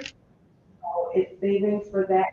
And the dance teachers and So the money you're asking for here is for. so that will it will all be included inside like the like we're going to do science projects, so shirts. So that's materials and yeah. Yep, got it. Great, thank you. Yeah, materials. All set, sir? All set. Thank you, Mr. Chair. Alderman Morrison? Yes, so as we have camps in the summertime, right? Have you connected with youth services department to be one of the camps that they have as a part of their booklet to see what kind of funding they have? Because they're always looking for camps, like they're looking for dance, right? They're looking for everything. So, Glenn Williams, director of services, should be a good contact because this could be a whole lot bigger than what you're doing because they have bigger pockets than this little group. She can probably so you talk to her. I had talked to the fire is. I also talked to Erica Blake. That that was gonna help me with for the meals. So I'm just finishing up doing that. So you are working with them. Good. All right, great. Thank you. You all this. Yes, I have a question. How many kids do you anticipate enrolling? Do you have an idea of roundabout? 20. Last year I was last minute. I have like a host of younger siblings, younger cousins, who's like going to the program with the nephews, and then it's like everyone else. So 20. Okay, thank you. Rodriguez. Yes. So the children will need to pay $50 to get registered and then $100 for a period of 4 weeks. And 8 to 4 p.m. Yep. You this before. You are indicating staff and personnel to take care of 20 to 25 children on a daily basis. Thank you very much. I just got a suggestion that the right time to brought up too. You say you need counselors for maybe you can work. The counselors that they hire could help you. I mean, that's money that you have to pay out. Yeah, you got Just word. keep that in mind. They're actually with the meal program. They do get to count. Oh, see, that's it. Thank you. That's it. That's what I have. Other question. I have one more question. Yeah, can I get one in?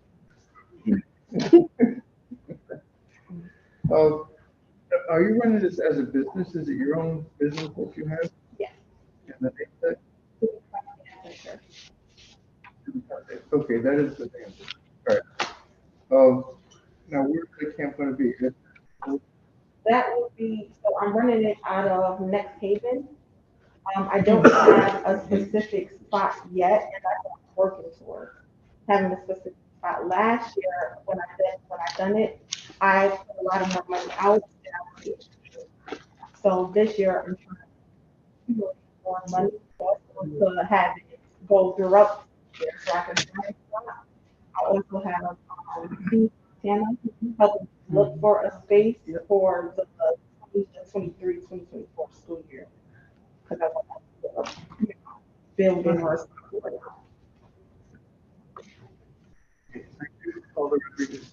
Yes.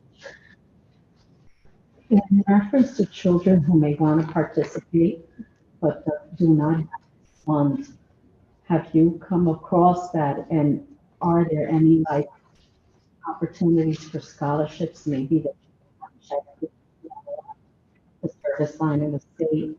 And also, do you have any connections with the auto? So I have not checked out to one. That's my first time here. So, again, last year there were a lot of parents that didn't afford, and I kind of was pushing that too. But I am for-profit business, so I do have to kind of do what I need to do as a business. And I was not in connection with Audubon for music, but I did go there last year to space, but it was last, so I was referred to arts and councils in Sarasota. Because I'm sometimes uh, through the school, I'm not sure if you have to be directly connected to them, That's something I can look into as well. especially for our inner city. Our children are of and most needed for most needed. Thank you. Question by, good input. Is there any more questions? No questions? Thank you for your presentation. Thank you. Thank you for having me. Thank you. Oh, there's something else. Okay, two more donation requests. And here, because I was out of work since Friday or yesterday. They couldn't be here, or we did it before, so let's see what about today, or I'm gonna have a couple. He did every heat in basketball, and we give them the last 2 years, and the Colorado Agents did not. I mean, I will come next month, okay? Or how will you guys want it?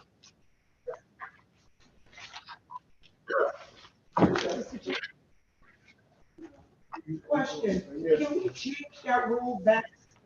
Listen, like I said, Can- let me. No, I heard what you said. Oh, yeah, but we haven't changed it. I said, I No, have no, to, you I'm gonna come next month, a present, Chair, or unless you want, you know. Chair, you're not listening. My question is, can you change that how it was? Because if we have people that we have already donated to, and we know what it is that they do, and they have already come before us once, can we change it back that those people can just send in a letter?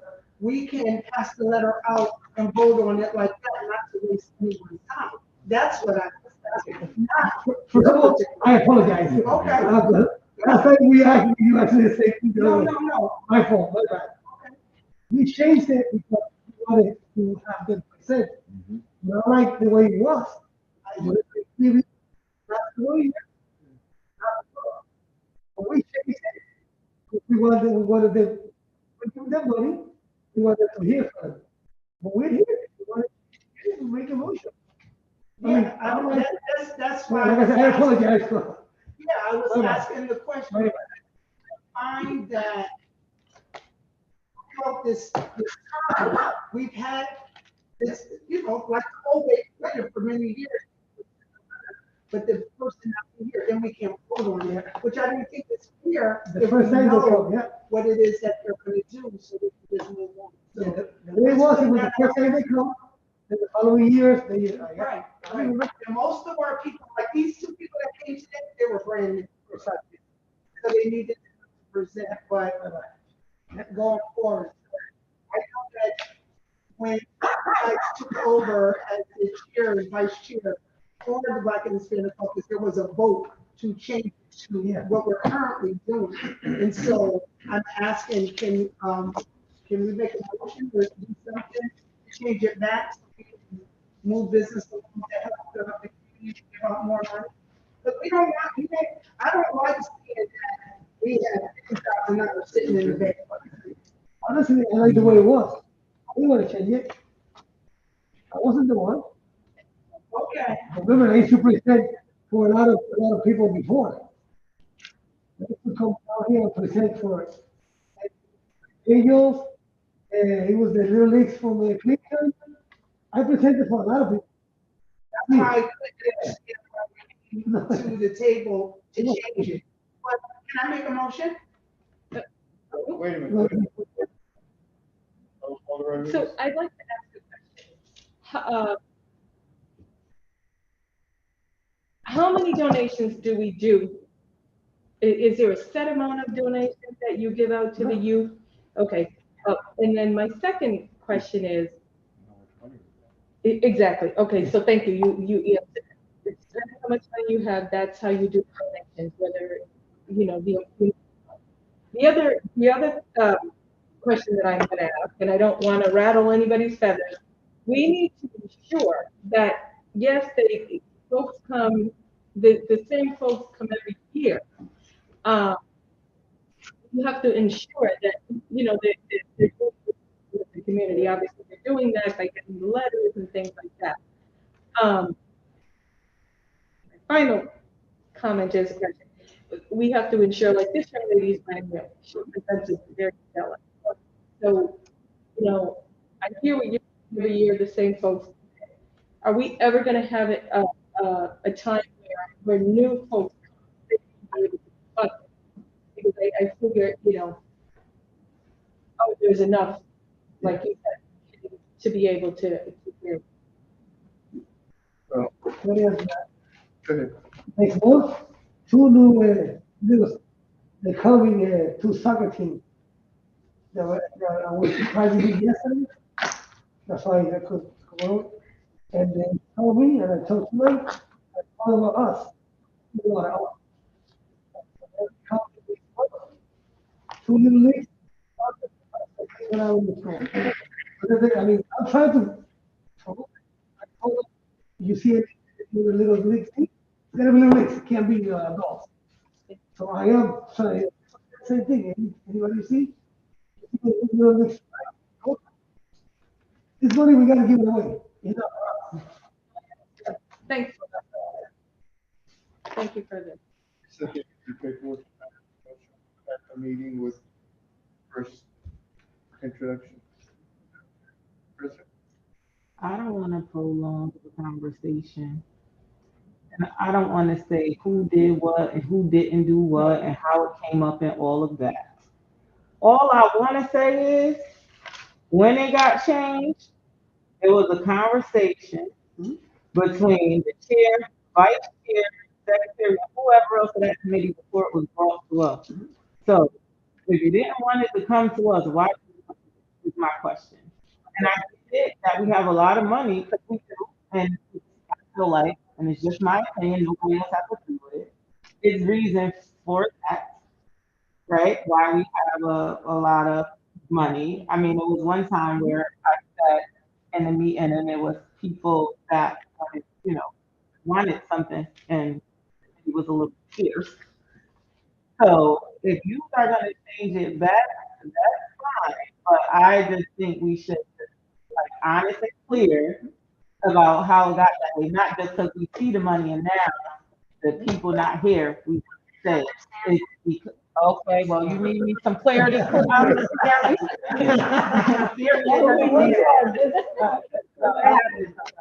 Um, so like, yeah, so either we gonna put the motion on the table, we gonna get a second, and then it's gonna get voted out. I don't wanna be, I don't wanna say who voted, who didn't, because we all got records on who voted which way. Just remember, this is something we know.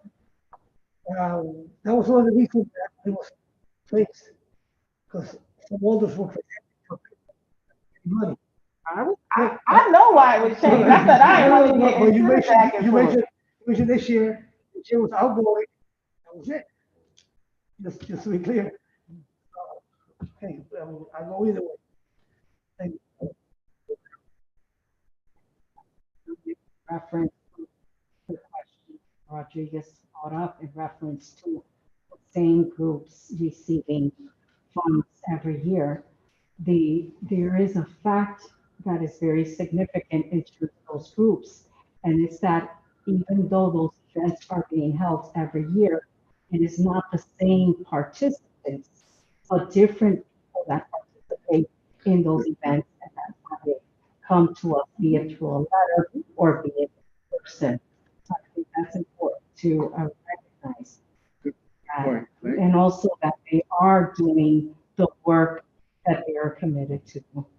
And I think that's our responsibility to make sure that the programs are still going on. But let me say this.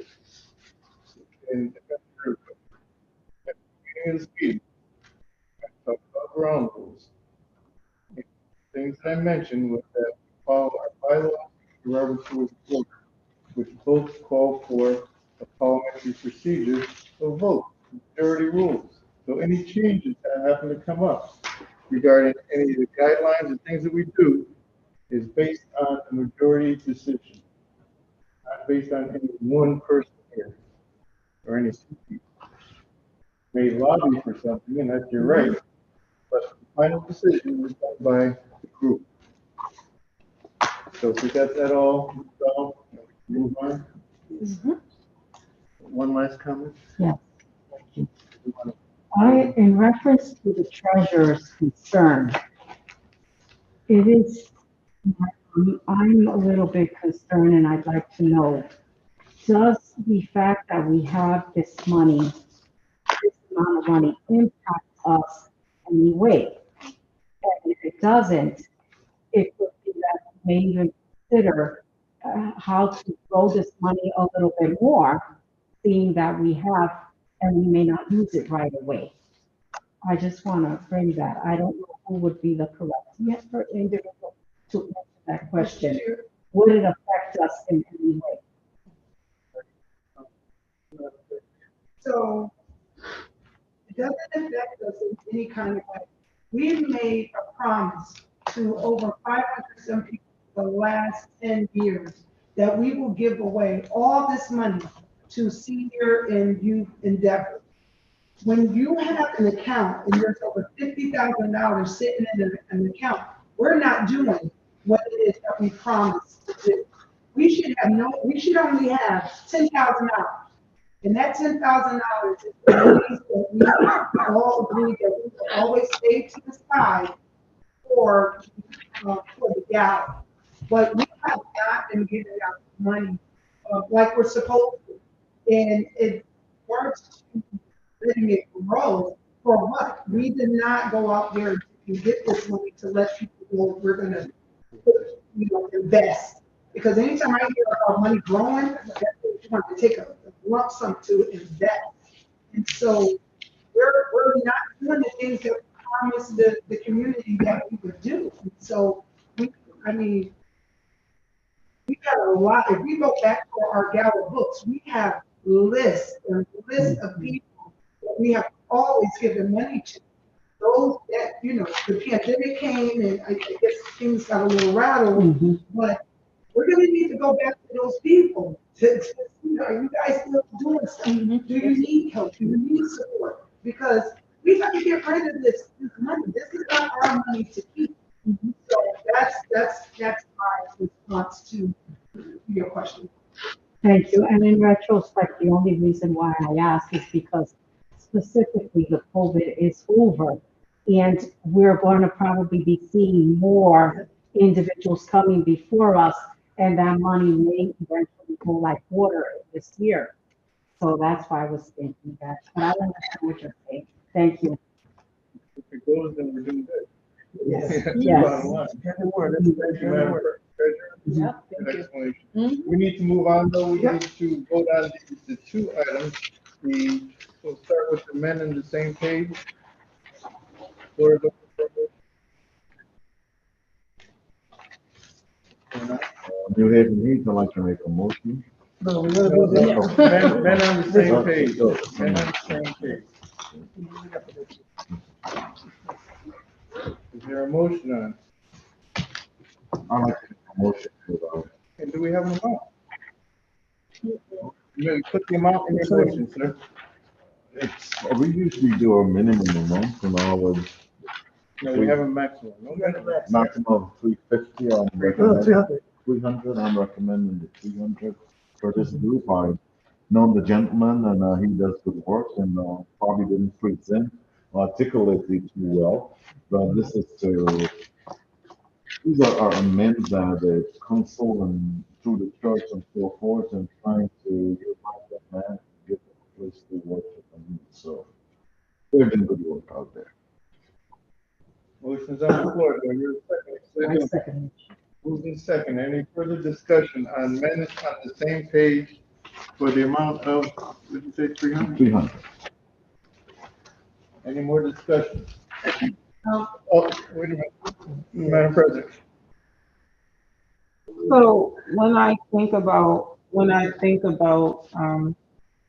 this event, I actually assist and pull out like what age group because I'm having a hard time with this, and I know the young man too, and I know that they do the work, but I'm just having a hard time because I'm just trying to figure out who are you capturing with this particular pot of money.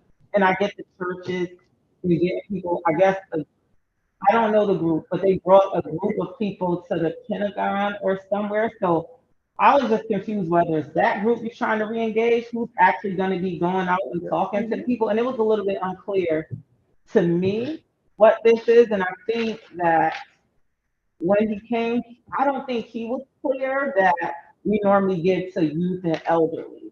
I don't think he was clear on that because I was trying to say what age. I mean, because I don't know who are the young men. He said he's getting that group together to talk to young men. So then I thought I heard him say that young men will come the second day. So I just don't know. And if anybody has clarity on that, I think that will help me at least with my goal. Anyone offer some? Well, I agree with Madam President. It needs to be a little more clear as to what he's using the money for. So we know exactly what he's going to do with that $300. I mean, he could have said, you're going to use it to buy food, sandwiches, be more specific, but he wasn't. So we need to address that and let him know that you got to be a little more specific. About what you're doing with it. I do believe that. Wait a minute. What you said? All this have to- Okay, and just say, on the little, wait a minute. Douglas, he does say that it's for food. If you were here, the money needed for leadership and food. He does say that. He specifies it. But my thing is that, I don't know, how long ago, we had a meeting about giving purchase. That was, I don't know, we did or not, I mean, maybe my memory is failing. But, like I said, I like the guy too, I know him for a long time. But I'm also not clear, I mean, and sure, I might help you for food, but not for adults, I mean, we're supposed to keep the elderly. So, like I said, I don't mind helping, but like Alder Say said, his presentation wasn't too clear. Yeah, but he didn't. Yeah, he probably meant something else. So, and I say, I'm not clear about this, so that's my point of it. Right, so go over Furlough, over Rodriguez. Thank you, Mr. Chair. Well, just wanted to say, this day was for food and for literature. Yep. There's no question on that. And he did say that it was for men. He didn't stipulate the age. Yep. We just had a very lengthy conversation about pulling this money out. Yeah. Giving to people. Yeah. It's $350. $300. $300. Do we have to talk an hour Yeah. about giving $300 for men's? And we have given the church before, we've given to authorized biggest church, called Caucus Church, for different events. So, organization. I just don't know if it won't go on conversation. $300. He didn't do great with the presentation, but he's trying to reach men. Okay. Thank you. Alder Rodriguez. Thank you. As we communicate to anyone that could be interested and may need these funds, be it faith-based or not, I think what is important is our main goal, which is to reach out to youth and children and seniors. And he did mention that your goal was to mentor and to create career paths for youth that are documented here. And additionally, we did talk in the past, but I don't think we defined any kind of a form that they could complete where they could provide certain information that we may need. However, I think we should hold some discretion in reference to faith Because one of the reasons why they come to the Black and Hispanic Caucus and to this and ask here is specifically because we don't have all the strict criterias that other grants and other funds have. I think we need to, be careful and hold that and maintain that sensitivity that we can give in this manner. Thank you. Thank you, and all the work. Okay, exactly. We thank it in the church. You know, things that we do. So to say that this is what for a church, that's something totally we've been doing that for years. So that's what I'm going to say.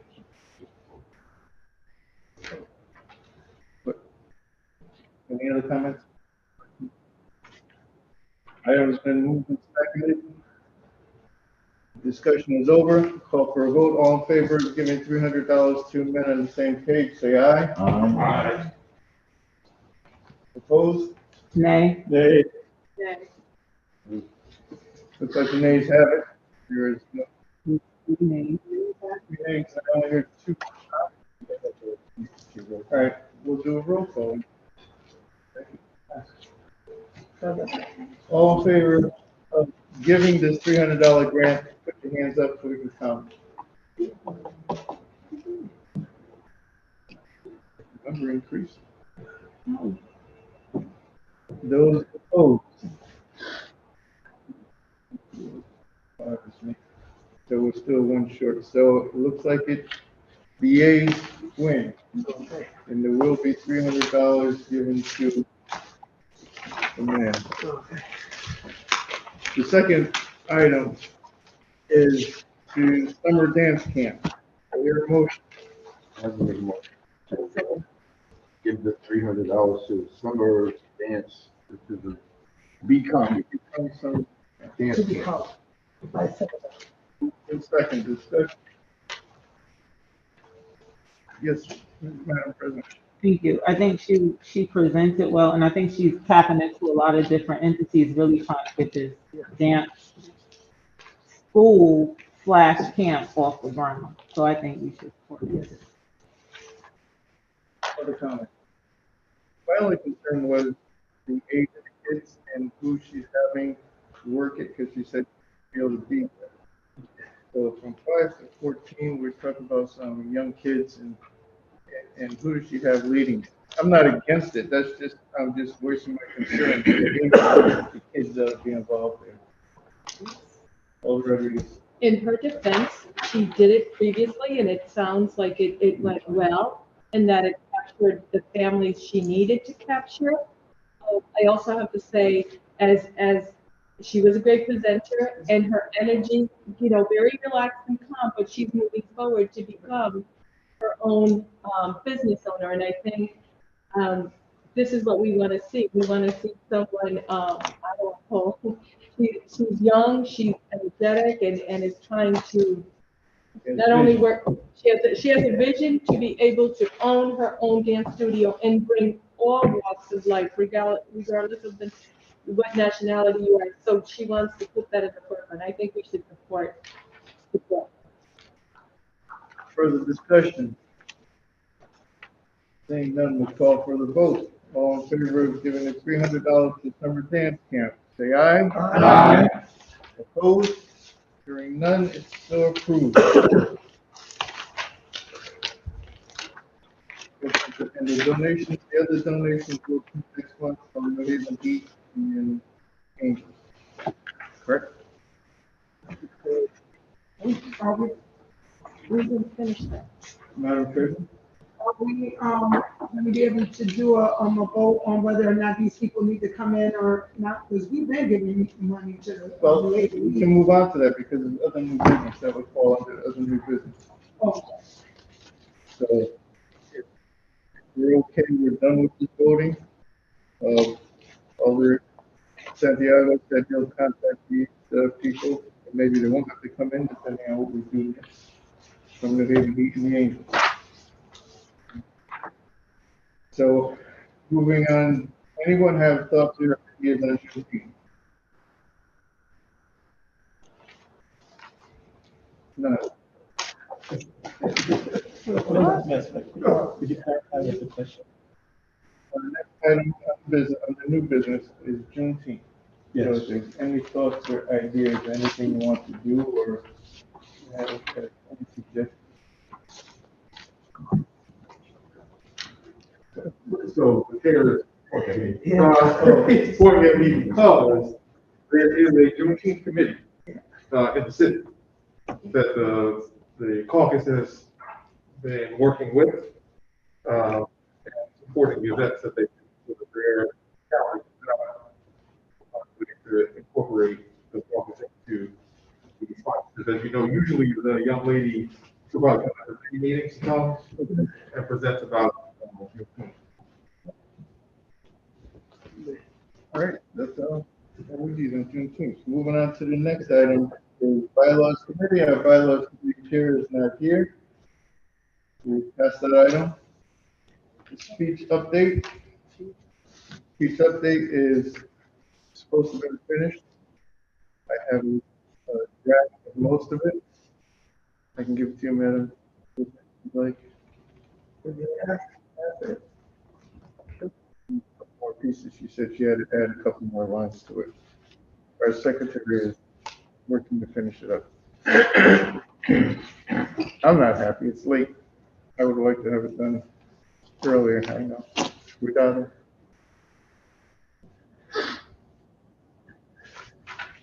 We're moving on to this one.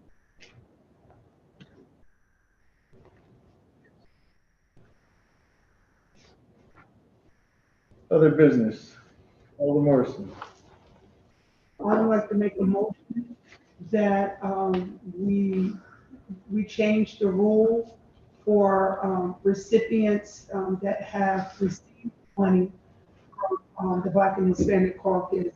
If they have already received money before us, they should not have to come before us again. They can submit a letter of request for the funds in place of a inclusive presentation. That was the first one.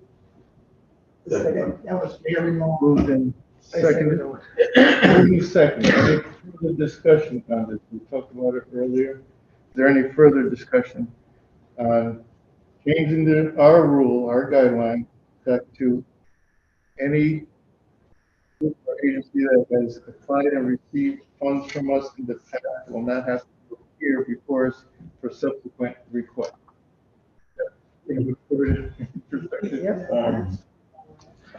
All the same. Do we have to change that language or we could add to the language? They could submit a letter or come in person. This way we still give them an option. give them an option because if we don't have to go back to change that. To the maker, we have to go to the maker. Can I say something about that? Yes. They always have the choice. They have to come the first time. After the first time, they have the choice to come or not to come. That's what we're doing right now. That's the way it used to be. The first time they have to come, listen. Then the following year, they just submit the letter to whoever older they do. Then the older, like I used to present for the baseball leagues, basketball leagues. They have the option to come. I don't think that's what I heard. Well, that's not the way it was initially. Yeah, well, that's the way it is. So I'll say it again. Just for history, for purposes, the way that things were always set up, if an entity or an individual got a donation from the Black and Hispanic Caucus, they always had to submit a letter and come in person the first time, which they set a precedence with us. Then the next year, because most of these people we donate to always ask every year because they always have the same event. The next year, they can just submit a letter. They usually submit to Al, submit a letter to the group for us to read and vote on like that. If they want to come in, they can come in. But the issue right now is that for this term, that rule was changed and mandated that everybody come in, regardless if they came before us or not. So I'm making a motion to change the rule back to how it used to be, so we don't have to waste folks' time if they're still doing the same thing they've been doing for the last year. That's clarification on the motion. Are you satisfied with that? Yes, Mr. Chair, thank you. Any further discussion? Seeing none, we'll call a vote. All in favor of this change, say aye. Aye. Any opposed? Hearing none, it is changed back to the formal process. Any other new business? Yeah. I had a conversation with, New Haven Promise, Patricia Melton, and she would like to come before this committee and have a conversation. I'm not sure if it was just for financial support, but I think it's more or less getting support from us backing New Haven Promise and putting our name behind them. Given the fact that these are our kids that are going after these grants and promises from the city, I think we should at least let her come and present. I don't know what the process is. She has to write a letter or what. I would love to see it come to fruition for the next meeting we have. No, No, keep it cute. Oh. I got her. She's good. Who's next? No. Go ahead. Thank you. That's I what was I- about to know, I think, when you said your point, I mean, I spaced out for a second because I didn't see anything going on. I want to bring up again that I believe the Black and Spanish Caucus should be taking on issues that affect our community. I think insurance is important. I've been saying this since last year. I think it's really important. A lot of people are passing away in our communities and they don't have insurance. And they're doing GoFundMe's and please fund me all out there. And I think it's something that we could take on. We've done something similar before around healthcare, where we went in the community and got the word out. And I think that's something that we need to do. Because we all know that not 8 times out of 10, or however you want to put it, a lot of people don't have insurance. And I'm pretty sure it's insurance companies out there that give you good rates if it's a family rate where it's cheaper or something like that. But I just think that's something that we should take a little bit of time to focus on, because we've all heard from constituents about, can you help? So I think that would be a great way to help getting the information to them and getting the information.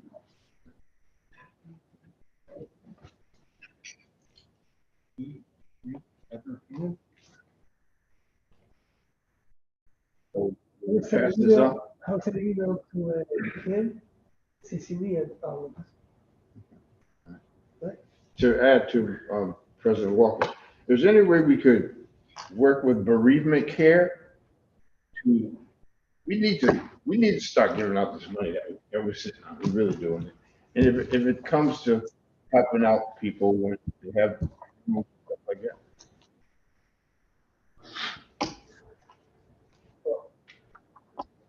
Are you good? Yes, Madam President. I just want to clarify what I was saying. I wasn't saying that, right? I was saying to be a caveat of information for people, because I think it get a little bit tricky when you start giving out money for those reasons. That's just my opinion. I think it get a little tricky, but I think there's so much we can do as a caucus to get the information out.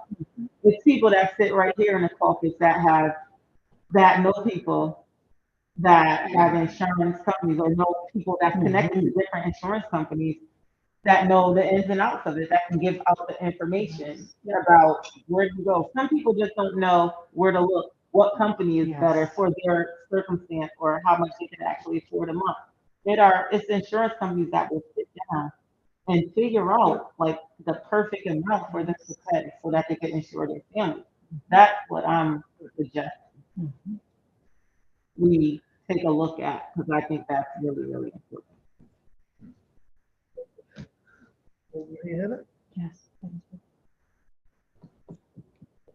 And also adding to what the president is saying, there are also Because let's say, for example, the COVID, there are funds specifically for individuals who were impacted, and in their certificate, in one of the three root causes, the three primary causes, it says that COVID was an impact where there's these funds available.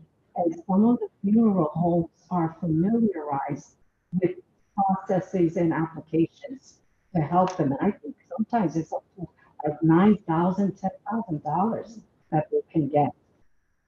But just to, these are just some information that could be looked at. Well, let me just say this, add one piece here, is that this is one area we can kind of get a head start on things by, many of us send out emails to our constituents.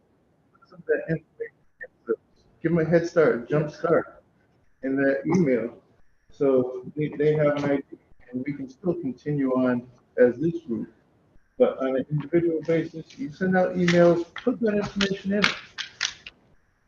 Although, Thank you. Thank you. Appreciate my name. You look the same, so I thought just a brief comment about this, all this stuff about we having all this money. Well, just because we have all this money doesn't mean that we have to give away. There's some people that only have to come and really use it. Beginning in March. Money doesn't go to be sitting in the bank. I really need it. Just because we have it doesn't mean we have to give it away right away. I mean, that's. I don't think that was the point that was made before, is that our objective is to give away money, not to hold on to it. Exactly. And it's not just to I get, but let it go. Appreciation, you know what? Thank you. Alder Rodriguez. I think the other thing was prior to. We had Good. Thank you. Well, since we're on the new business and you think about spending some of this money, and I sat and listened to Mr. Fletcher, Jeff Fletcher, about the Black History Museum. And my colleagues here, during the Juneteenth month or sometime in the summer, if we can do an essay to group, if they could send us an essay saying they would like to something about Black history, and if we feel that that essay deserves going to that, they're interested in the history and so, and we can sponsor, for example, $300 to that group to take that those children.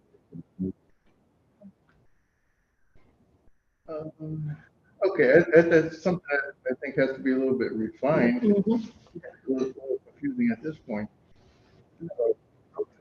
But you want to have an essay amongst? We're gonna do an essay amongst a few groups that we are sponsoring a group that goes to the Black History Museum. Remember, somebody's got to be able to judge these essays,